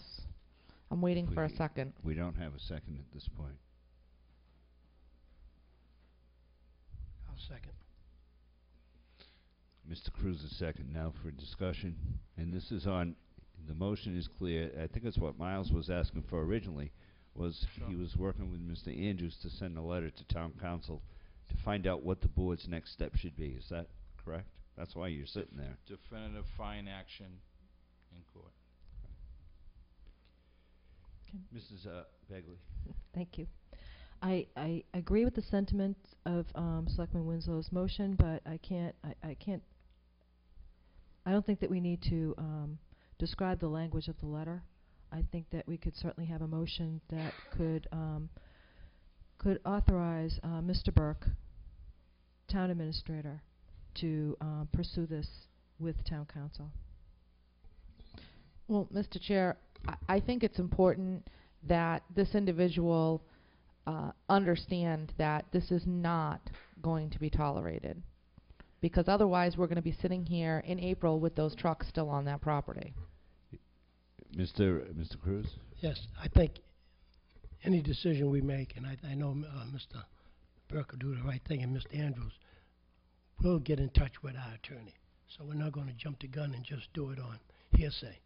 So with that, I think this motion should cover it. Thank you. Whoa, Mr. Chairman. We have a motion made and seconded. Right. Did we withdraw that second on the detail to just authorize the access to town council? There's a lot of detail there that was at the end of that motion. I think a nice clean motion would be better if we, Mr. Cruz, if you would withdraw your second. I withdraw my second. Mrs. Winslow, will you amend your first? Well, I'll amend my motion. However, before I do that, the point of my motion is that I want a written letter from our lawyer going to this individual describing the steps that we intend to take if he does not fix this problem immediately. Right. Excuse me. Mr. Burke's recommendation to the board is that we authorize town council to inform this board of what our authority is to correct this action. Not to the individual, but to this board, just as we did a year ago, maybe. But that's my point, Mr. Right. Holmes, is that a year ago we went through that process and it got resolved for apparently the summer months. So my point is that it's time for us to take a very strong stand with this individual and do whatever we need to do and let town council tell us. Mrs. Winslow, but to Mr. Burke's point, that's what he's here to accomplish. So if we can just, if you want to make a motion of any kind, the motion should be to allow Miles to encourage Miles to continue the process and get what the direction is from town council for the Board of Selectmen to allow him to enforce. We are the enforcers. We already gave him that last year. Yeah, but he's got a different set of plans and he's looking for a more permanent solution, not a daily fine. He wants to take this to the next level. Is that not correct, Miles? Correct. Mr. Cruz? Yes, Mr. Holmes. I don't think he has to come back. Once he goes to the lawyer, and with the lawyer and town administrator, I don't think you have to come back to us because we're already in consensus. You've already authorized right. what you So can as long as we authorize. make sure that we're covering our bases and go to the lawyer, I think that'll be the proper way to go, and I'm all for it myself. Okay, so the motion then is to support Mr. Burke in his actions with town council to enforce this issue. Yes. Is that correct? I don't think there is any motion, Mr. Okay. Holmes. I'm talking about something entirely different. So. Okay. Want to make a motion or no? Go ahead, Mr. Mr. Chairman, through you, I think the idea here was to convey the climate that Mr. Burke and his team is working with out there to get enforcement. We've talked with the chief about forming a new program. We're looking for the board to be updated on that program, which would be an assigned officer to an enforcement team, including Mr. Burke and Mr. Ethier. And the idea here was to do allow him, you are correct, Steve, if I could say that, to allow him to get to the next level, because we intend to make the point that we're out there working very hard, spending valuable energy to enforce, and we get enforcement, and then a month or two goes by, to Member Winslow's point, and then we get out of enforcement, and then we have to expend twice as much energy to get back out there again to start this process all over again. I think the neighborhood certainly, and I know this board stands behind Mr. Burke and his efforts, just to be able to give him the letter of support in any form to work with town council to come up with the appropriate means, whether that be a letter or some form of court action. We are very serious about this. The chief and I have spent a lot of time with Mr. Burke and Mr. Ethier, and I just wanted to bring the board up to speed, because it is on the leadership team, and that's what we are certainly putting in place, is leadership. Very well. Thank you, Mr. Andrews. Mr. Schneider, you have a comment? Selectman Holmes, would you mind repeating your proposed motion? I can't make a motion. I was just trying to summarize Mrs. Winslow's motion was to authorize Mr. Burke to continue to work with town council to bring to the Board of Selectmen a definitive answer to this problem, and let us know what our alternatives are. So moved. I can't make a motion. No, so he said so moved. He made the motion. Do we have a second? Second. Any more discussion? Yes, I'm still going to discuss it again, because he has to go to the lawyer and come back to us. He should go to the lawyer, and with the town administrator, it doesn't have to come back to us anymore. We agree at it. The motion should be for him to seek advice of the attorney, collaborate with town administrator or whoever else, and enforce it. Mr. Chairman, that's exactly what the motion is. That's the motion. The motion is for him to come back to us. No, only if necessary, Mr. Cruz. It didn't sound like that. There are certain aspects of the enforcement that do have to come through this board and not through Mr. Andrews' office. Well, we already like gave the fine, right? We already gave the okay. While we're doing this, we're giving them the okay. That's correct, but there may be other issues that town council presents that this board has to enact, and that's all we're asking him to do. Okay? I think they're astute enough to come back with us if anything above and beyond. All in favor? Aye. All opposed? I would just make one comment, Mr. Burke, and the town administrator can listen to this. If an individual owes state or federal tax or anything of that nature, and there's a refund due or a payment due, they don't get it until that bill's paid. So maybe, Mr. Andrews, you can put that one in your back pocket. It's a free tidbit this evening for you. Mr. Cruz, I'll return you back to the town administrator's report. Thank you, Mr. Clerk, Mr. Chairman. Thank you. Thank you, Mr. Burke. Appreciate your efforts. Second item, I just wanted to list in my town administrator's report an update. I want to thank very much the efforts of Mr. Jim Newman, Mr. Bob White, Ms. Sharon Boyer, and Mr. John Wagner for their leadership in working on the Veterans Day activities. Everybody that was there, I think, enjoyed a very fine day and certainly a great lunch afterwards. And we will be having, Mr. Chairman, a separate dedication for the fine boards in the foyer of Town Hall. If you haven't noticed, Town Hall is getting cleaner and cleaner by the minute. We have new boards up. I want to thank Mr. Gifford, Mr. Bergamasco, Frank Bergamasco, Mr. Joe Edwards, who was battling through the entire process to make certain we get those boards up and got them right. I also want to thank Chairman Cruz for pointing out a number of key points and making sure the boards were accurate, and other members of the audience that attended the day. And it's something that we can all be proud for going forward. Yeah, and I have one comment on that. The board doesn't look good. Any veterans that are listed from the town of Wareham need to look at the board. If their name is not on it, you can get in touch with Frank Bergman-Master and make sure your name or any family members that enlisted from the town of Wareham should be on that board. Thank you very much. Mr. Chairman, on item C, I want to advise the board that there's a new state grant called the Community Innovation Challenge Grant. It's a $4 million program that was unveiled by the Lieutenant Governor, Tim Murray, and Secretary of Administration and Finance, Jay Gonzalez. These are exactly what I think the board was talking about earlier. There's a short fuse on this grant, but it's a regional competition for $4 million. My understanding is that communities can vie for up to $500,000 to $600,000 if they are working to collaborate or to regionalize and gain efficiencies. I listed the entire eligible amounts for regional, for municipalities, regional schools, school districts, consulting with the regional school districts for regionalizing services, and planning agencies and councils of government. And I am engaging the leadership team at 10 o'clock tomorrow morning to find out what their thoughts are. I'd appreciate your thoughts. I've already heard from a couple members of the board on trying to access these funds, as every dollar would be well spent in the town of Wareham.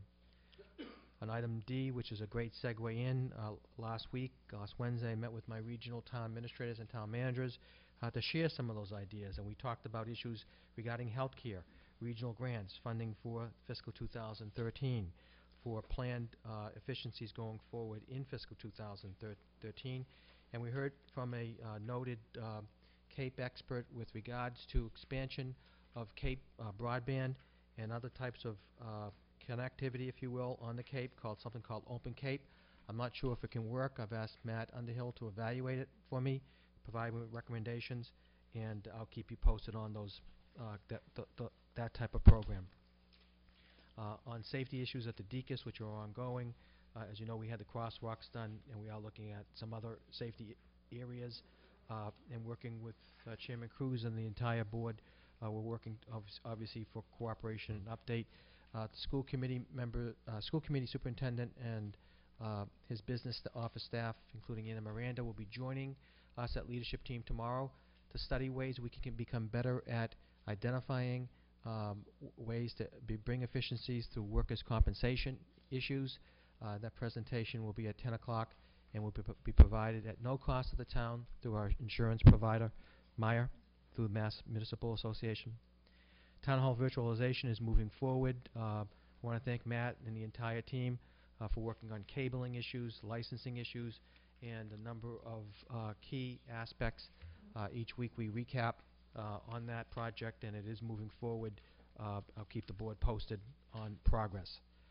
And that concludes my report, Mr. Chairman. Thank you very much.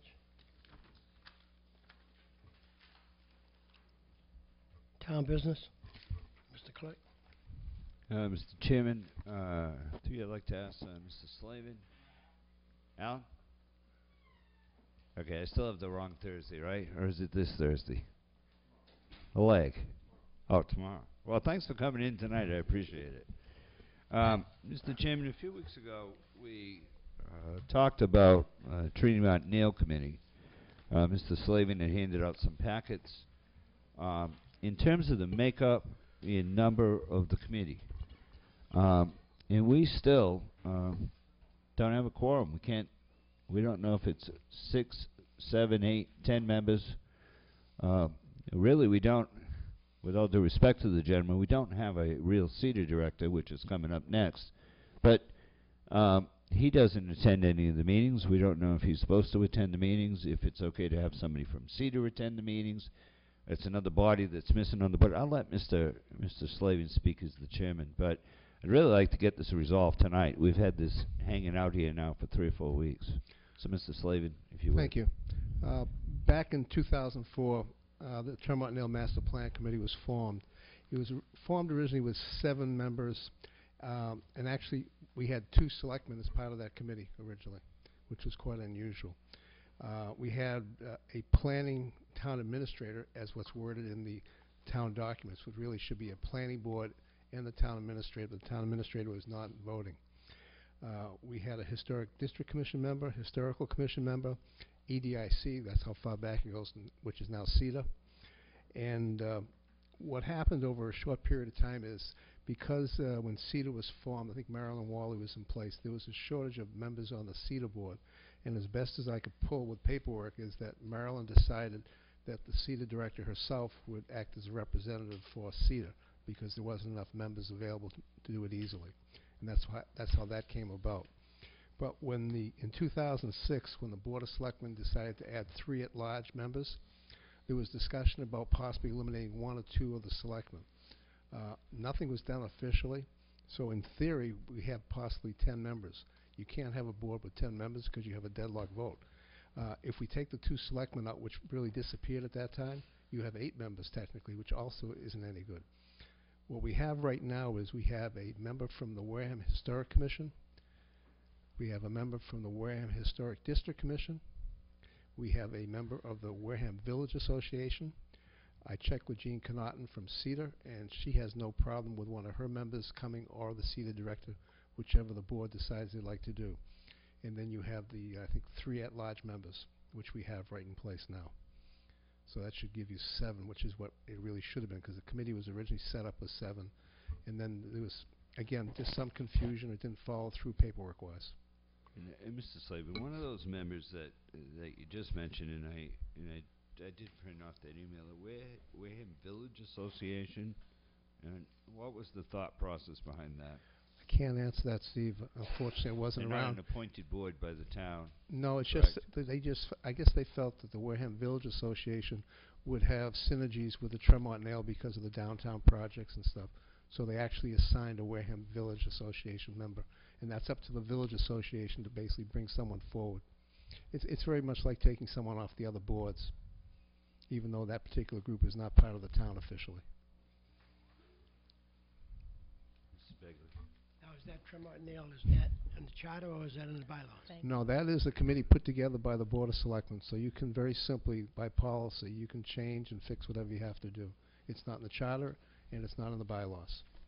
I thought I read something where it's the same thing that you read. What is that from? That is what was originally put together back in June 25th, 2005, and you have a copy. That's what's sitting in the actual book that Shirley and Janet have on the desk. So right now with CEDA, you do have 7 members, so you have no problem. Well, but this doesn't include 3 at-large members. So this, if you add the 3 at-large, you got 10 members. See, this never got But fixed. you said if you don't have the selectmen on it. Or the planning board member also. Right. All it is you just, I think all it is the Board of Selectmen just needs to basically vote to reestablish what the membership should But be. even if you call for 10 members and you have 7, you have a quorum. Well, we're not arguing the quorum. We didn't know whether or not, we thought we only had 7 originally, but it looks as if we could have 10.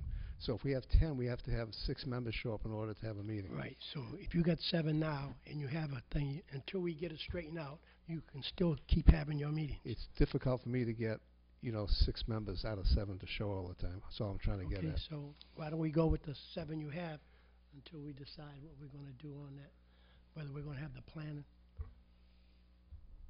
Mr. Begley.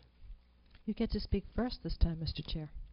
What was that? You get to speak first this time. This is the appointing authority, correct? For the Tremont Nail Committee?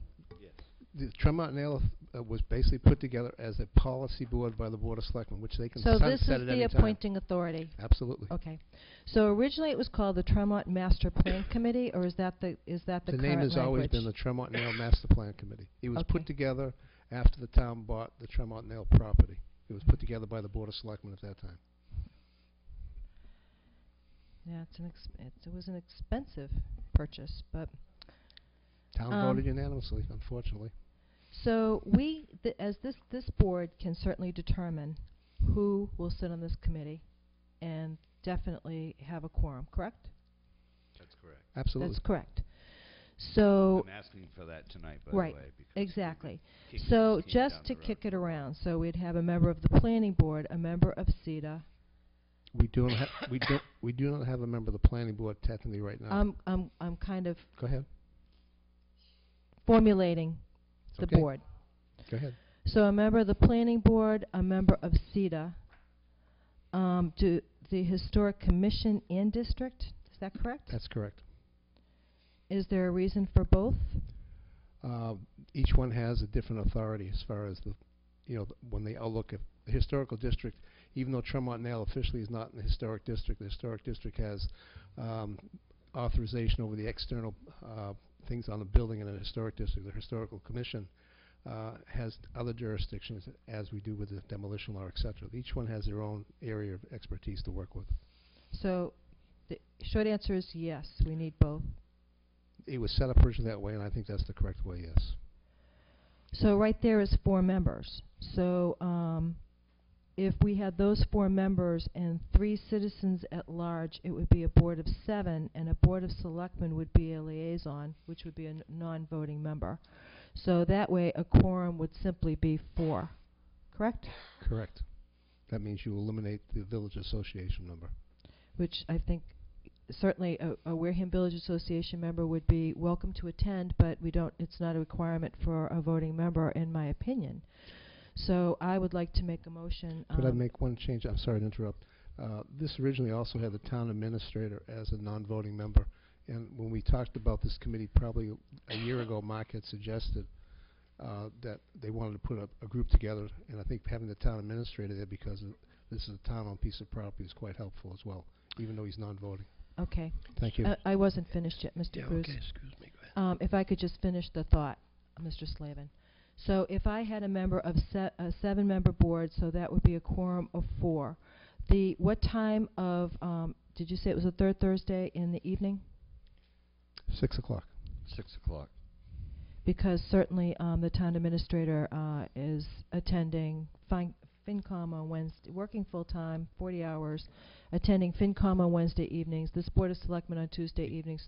I'm just saying, this would be another meeting. Send a representative. Right, so it would be helpful if the town administrator could send a representative, perhaps, or it would be helpful if he received the agendas and minutes, particularly the agendas, so that if it looked like something he particularly would wish to attend, that would be helpful. It is a posted meeting, so the agenda is posted. Correct, but sometimes it's easier to receive it just by email, and certainly receiving minutes would be helpful as well. And he would be on the list of on the distribution list for the... Has been right along. Correct. So if this board would indulge me, I'd like to make a motion. Before you make your motion, what were the other, you mentioned 4, Plan and Cedar. Historic Commission and Historic District. Now what was the other 2? Wareham Village? No. Wareham Village I wouldn't have as a voting member. No, it's not what you would have. What was what on they it? did have. What they did They have. did have Historic Commission, Historic District, Planning, CETA, Wareham Village Association,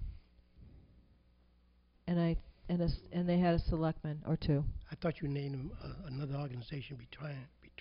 No, Wareham I didn't Village. write one down, but it was a 10-member board, which is wieldly. Definitely, it would be difficult sometimes to get So get a why don't quorum. you just I'm just making a thing. You can cut down the. 'cause you Right, haven't that's made a exactly motion what I yet. was doing, Mr. Cruz, Right. is making a motion.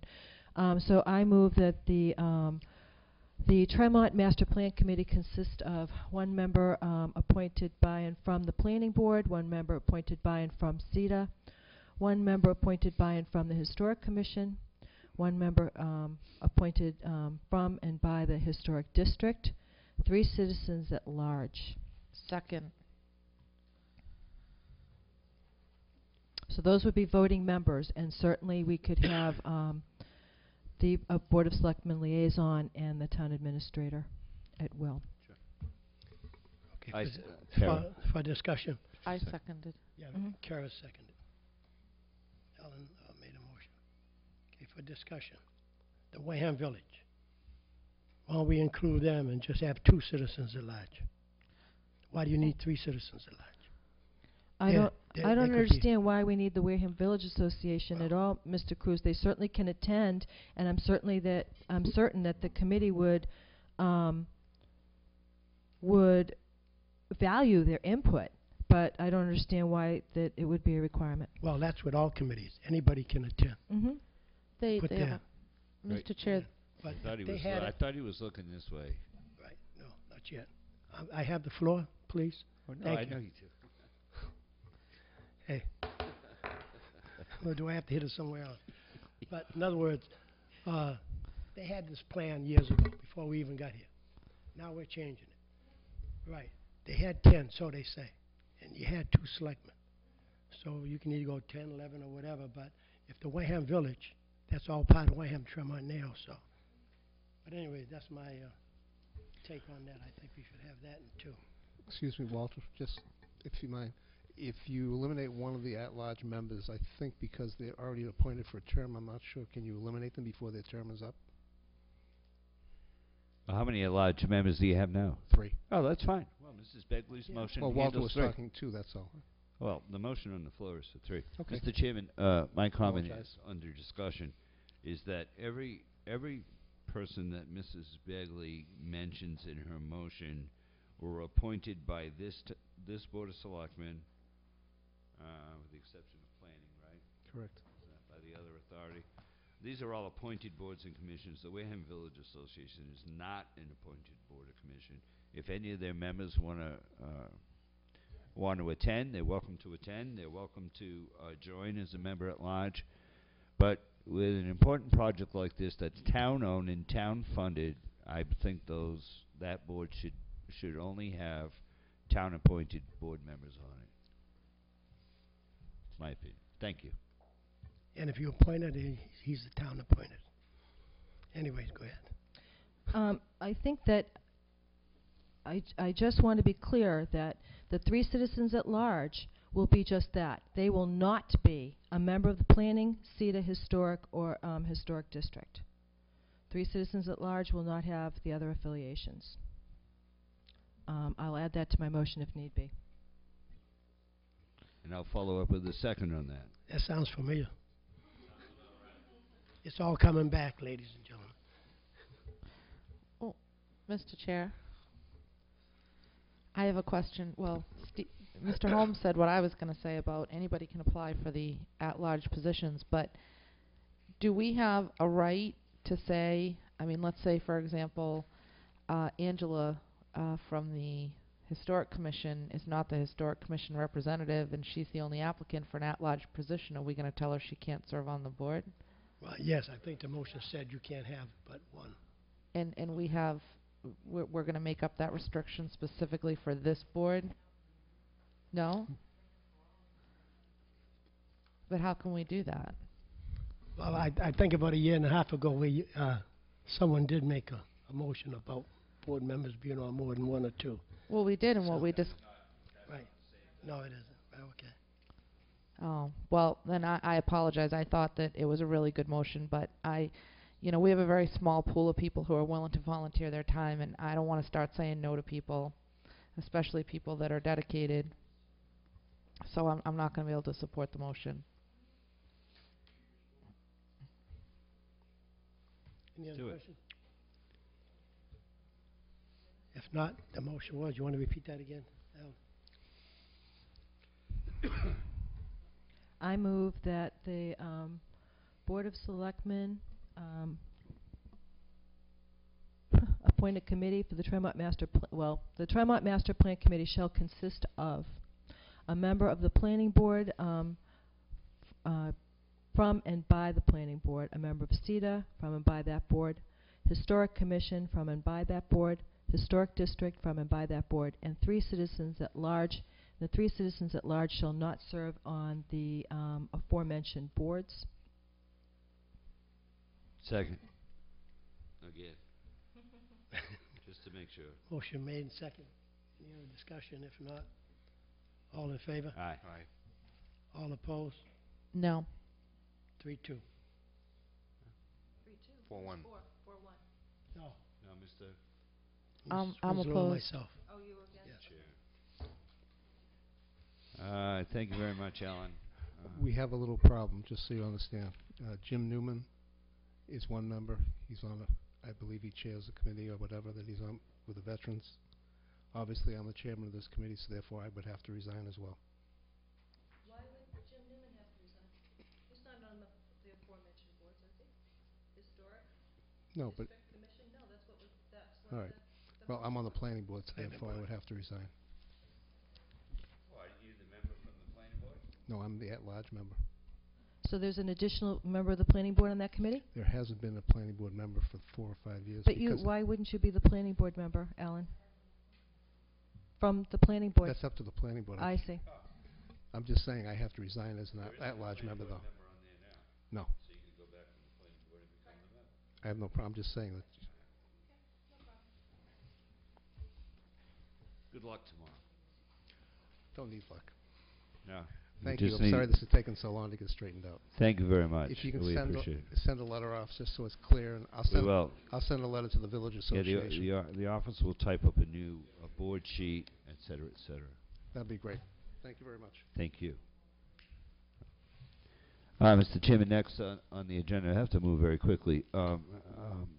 Several weeks ago, we brought up the CETA director, and the answer was that I agreed to wait sometime until January to post this position. Janet had corrected the record. Listen, I want to get this posted as quickly as possible and get the RFP out for a permanent seated director in the town of Wareham.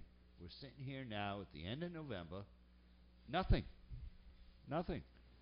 Even the CETA board, for the best, and I don't want to make a mistake again, but I mean, even that. I mean, we got the job description back.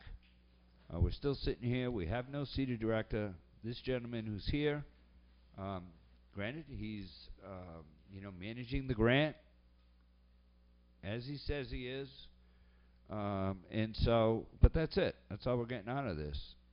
And his contract is soon to come up again.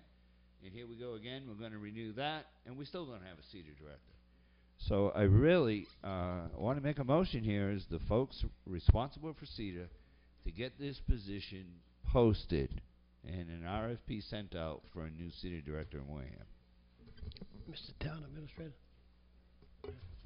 Excuse me, Mr. Chairman, that was in the form of a motion. No, it wasn't. It didn't sound I like did. a I motion. just made a motion. It sounded like a motion to me. Did. Okay, go ahead. I'll make- second the motion. Thank you. State the motion. The motion was to put out an RFP and post the position for a CETA director in the town of Wareham. Made by Mr. Holmes, second by Mr. Snyder. Mr. Chair, Any other discussion? just a Mrs. Winslow? just a correction. It's a job posting, not an RFP. I take that back. Just can Mr. Snyder, I would just you want to make take that sure back, that please? I will withdraw my motion. I would make a motion to post the job of CETA director for the town of Wareham, Massachusetts. Second. Motion made and second. Mrs. Winslow? Any other questions? All in favor? Aye. Aye. All opposed? 5-0-0. Next up is also something I asked you to put on the agenda. I make a motion that on December the 6th,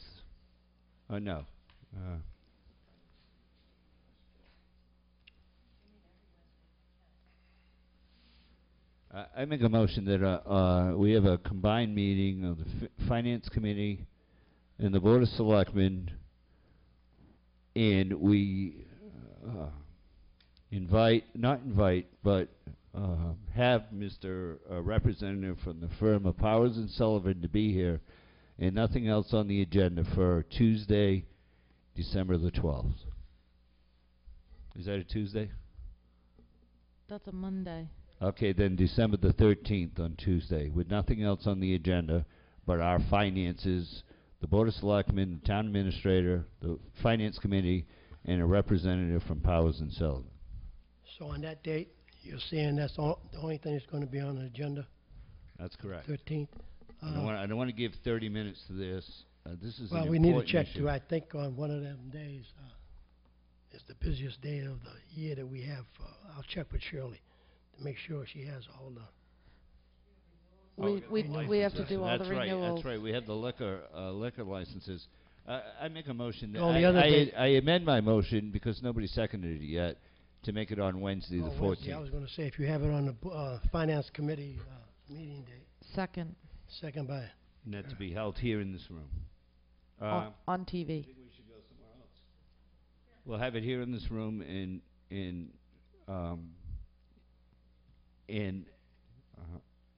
inform WCTV that we're having a meeting that night. And 'Cause we'd they like it have taped.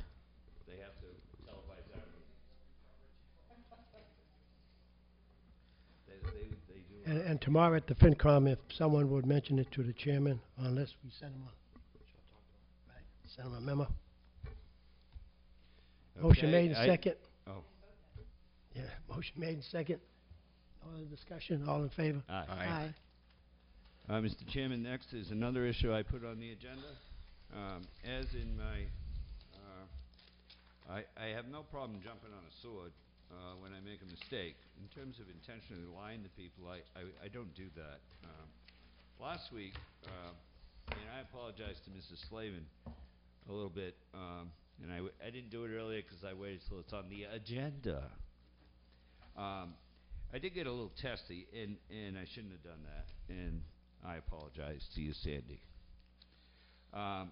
And also, the question was in regards to sewer commissioners. Now, I received a letter here from the town clerk. Yes, and I did go by and ask her about this, and I reasonably thought that she said it was upstairs in our office to deal with. So I obviously assumed, and I shouldn't have assumed because you know what happens then, that we were ready to have an election in April for sewer commissioners. I mean, it's only been, what, a year?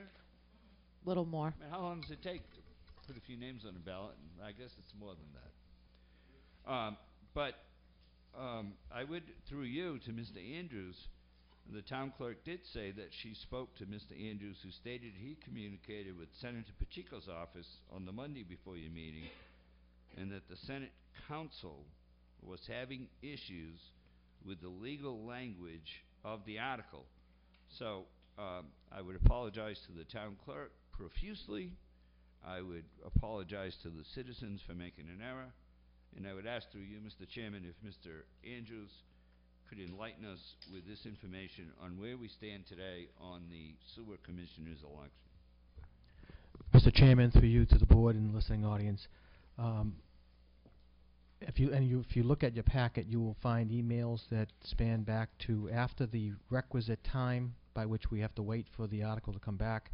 That timeline has been adopted, and the office did send in the request for legislative relief under this article to both, by the way, so we're clear about this, to both of the House and the Senate. You can start in either branch, and that's fine, but both offices were up to date as to what was happening with this. Back in 1938, I won't bore you with all the details, we elected a board of... I know, I'm going quick. I'm going, Member Holmes. I wasn't asking for that kind of detail, Mr. Chairman. And look who's talking about rushing somebody. Thank you. Just real quick, in 1938 we did adopt a special act of the legislature that provided for a member board of sewer commissioners. We then, in 1978, elected a board of selectmen who became both the selectmen and sewer commissioners. And if my history serves me correctly, in November of 2010, we elected to go back to a separate board of sewer commissioners. So it's like a three-layered cake. And in my legislative experience, when you look at something like this, where you have overlapping legislative issues, we want to make sure that we get this right coming out of the box. Because in my work with both Town Council and Senate Council on this matter through Senator Pacheco's office, and in concert with Representative Gifford's office, there has been a great deal of angst of how to get this right without having some form of a change that we cannot make to the article to pass town meeting. So, which is, once again, not all that complex, but it's a three-layered cake. So I did talk with Senator Pacheco, and I don't know how this information gets out there, but he was contacted by the media about this matter. I would suggest that we work as a board and administration to work out these details.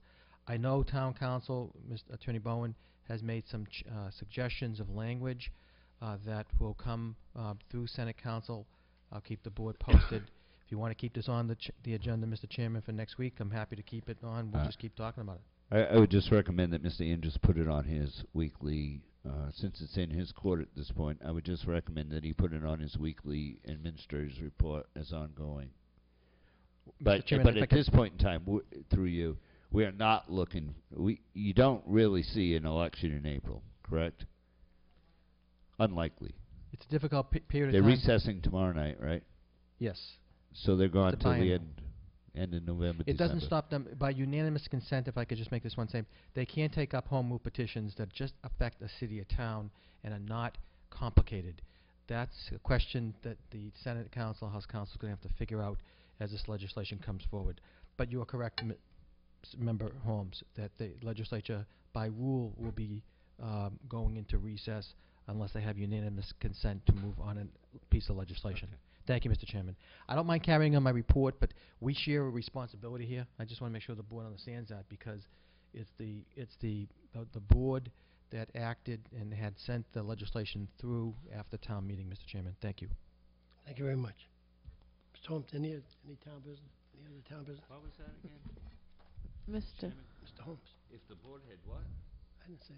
No, Mr. Andrews, that last comment about if the board had what? I said for you, Mr. Chairman, we share a responsibility here because this is an article that passed at town meeting, and it's a joint responsibility from where I sit. And I'm happy to put it on my report and keep the board updated with respect to working with town council and Senate council. Thank you, Mr. Chairman. Thank you. Any other town business? Mr. Chair, Yes. we had 2 items in our packet that I think we we can address under any other town business. The first is a request from Gateway Gold and Pawn to change their junk dealer's license due to the fire in the building that occurred on November 2nd. I do believe that even though the circumstances are obviously not their fault, they still do need to come in order to do that.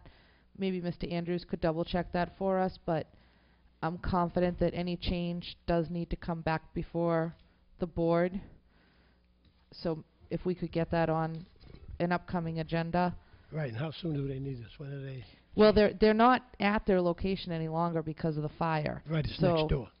We need to do it as soon as possible. That's what I'm asking. Are they in there? Are they planning to move before we can have another meeting? They're already moved. Are they doing business? I drove down there the other day and I saw open, so. Yeah, okay. if we can just check into it and get it dealt with as quickly as if they don't need to come in, then that's. But we're still going to have to vote on it, I believe. But I do think they have to come in. That was the first one, and the second one is we have a letter from the Board of Assessors informing us of the resignation of Mary Ann Morse. She's retiring, moving out of town, probably going to a nice warm climate. I'm pretty jealous, but they're going to have a vacancy. And they're asking us for the posting and filling of the vacancy. That position is elected, so I would also ask that Mr. Andrews investigate the proper way to go about filling that position and put that on an upcoming agenda so that we can deal with that matter. Neither of these are listed on the agenda. I'm just bringing them to your attention to be dealt with on a future agenda.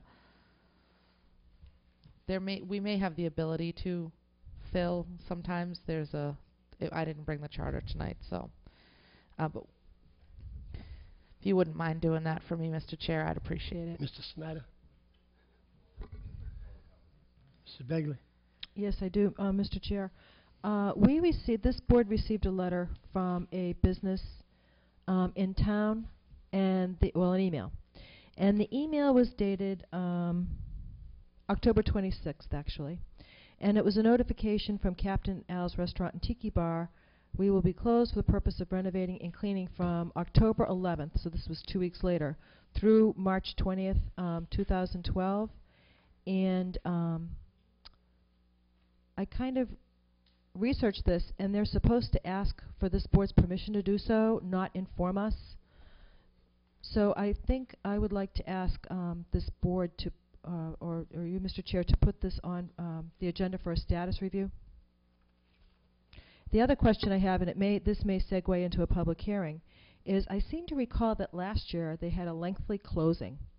And if they have a year-round liquor license... They only had a seasonal last year. They have a seasonal last year? Yeah, and they have a year-round this year? Right, they were one of the ones that got the year-rounds when they got approved. Well, this is nearly the period of time that they would be closed with a seasonal liquor license. But I also asked Chief Stanley if he was aware. I asked through, of course, Mr. Andrews, and the police department was unaware that this business was closed. So I think that this board should have a status hearing. Mr. Status Andrews, review. you wanna check on that, please? Okay, thank you. Mr. Chair, along those lines, there was some communication back and forth about the change in manager at one of the Crossing restaurants a few months back. Was that ever resolved? Because there was an issue. Zen, did that get resolved? Because the last I saw, there was a problem on the state level. We should make sure of that, because Do you recall what business it was? yes, I just told Mr. Andrews. I didn't copy the email, Mr. Chair, but there was also a notification of change of managers in our email this evening. For Red And Robin. Again, I don't recall if Right, I Mr. think Andrews one could came look in into tonight, that that's why. and put that on. Was it Red Robin? Red Robin, okay. Red Robin. Yeah. They're going to have to get on an agenda and come in order to do that. Yes. I don't. I think it's next Tuesday night.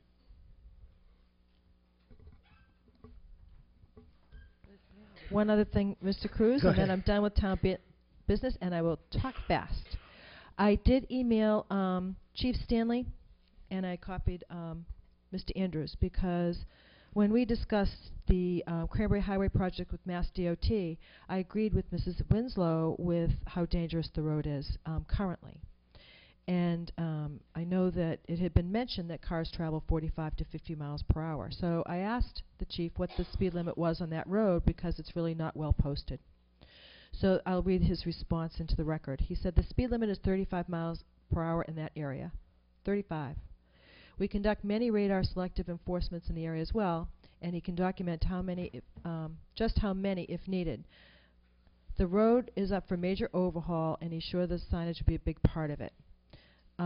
He's going to be coming before the Board of Selectmen at some time in the future, because they're starting a traffic team and a new program which is the development stage for enforcement, engineering, and education. So I was reassured that this is definitely on the top level of the projects for the Wareham Police Department. Thank you. Mr. Holmes? Do we already hear from sewer? Anything from sewer? Mr. Chair. Commissioners? Mrs. Holmes? I mean, Mrs. Holmes. Mrs. Holmes. Yeah. Thanks, Ma. Walter's talking to you. Must be that time. Mrs. Winslow? It's getting close to that time. Yeah. I just wanted to check with Mr. Campina, since he's in the room. We do have this letter from the AD Makepeace Company dated November 7th about them making the improvements to the Springborn pump station. We don't have to take any action on that, correct? It's just informational. Okay, then that's all. Just a question, Mr. Chairman. When are we going to put a discussion of Contract 3 back on the table? At what point? Well, it's on the table until it comes off the table. It'll stay on the table. No, you didn't. I think you had contract 3 for the payment. I thought it was an agenda item tonight. I don't ask me. I don't. So what you need to do, if you want contract 3, is to make a motion by the board to bring it back off the table, because it's on the table, and then we have to vote on it. Well, if you're going to discuss it, you can't take it off. It's still on the table. Yeah, we'll do it till next. We'll put it off till next week. So somebody. Liaison. Liaison, go ahead. You got one. I just want to state that the issue on the conservation, forget about it. He's not bothering with any public hearing or any of that. He's just going to resign. I'm lost, but anyway. The gentleman, in reference to last week, Mr. Schneider brought up on the... God. Thank you. So he's not going to go through that. Any other liaison? I just wanted to quickly say that today was National Recycle Day, and unfortunately I ran late, so I missed it. It was closed by the time I got there, but I do hope that they got a good turnout. Recycling is really, really important. Mr.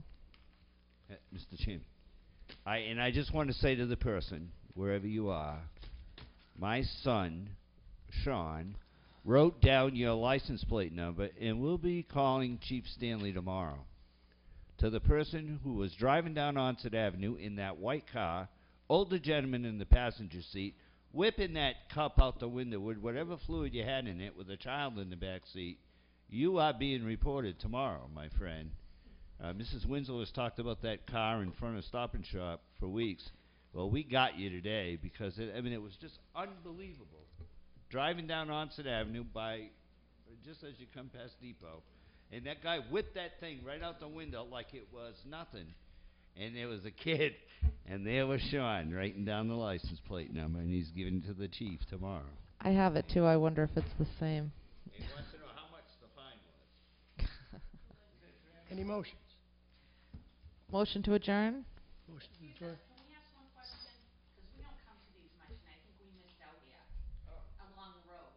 Because me and my husband came to talk about this sewer, about this, this halted sewer project. Because they said you were going to discuss it tonight. We sat here the whole night because we thought it was going to be at the end. We were told by a selectman it was going to be talked about at the end, or I would have got up in the the citizens' participation part. It doesn't matter, but I mean, it said it was being discussed tonight. That's what Contract I'm saying. 3. Oh, they were Talking about contract the 3. payment. The payment of that bill, I think. But if it's contract 3, we're not going to put it on the table. Talking about Contract 3, is that what you're saying? exactly. See, me and my husband don't know. We just live on Rose Point. So when is it gonna be? Well, it's gonna be brought up next week to have a motion to bring it back up, but it'll probably be a couple weeks before it's ever. But if you're on Rose Point, you don't have anything to do with it. I know, and I should, we just don't know. Right. We don't do this often. And like I said earlier, a lot of times if there's a question on his Thursday evenings from 3 to 5, They won't do it. Says They'll vote it. the 500,000 vote against it. approximately would be put on present sewer people. That's Rose Point, one of the areas. Am I wrong or right? Mm-hmm. You're right. I mean, You're right. we went from $1,200 a year in taxes. I'm paying $5,400 for a dirt road, cottage, one-bedroom house. I lost my job. My husband was out of work 4 years with a broken back. You people want to put us in a box in the street. We're not going to be able to pay. motion made to adjourn. I know, well, see, Motion made. remember, I No. vote for you, buddy. Right, you can still talk to him, but we're gonna adjourn the meeting. You know? Okay, we're gonna adjourn the meeting right now, and you can still, he's talking to the town administrator, that's what he needs to talk. 3 to 5 on Thursday. Motion made to adjourn. All in favor?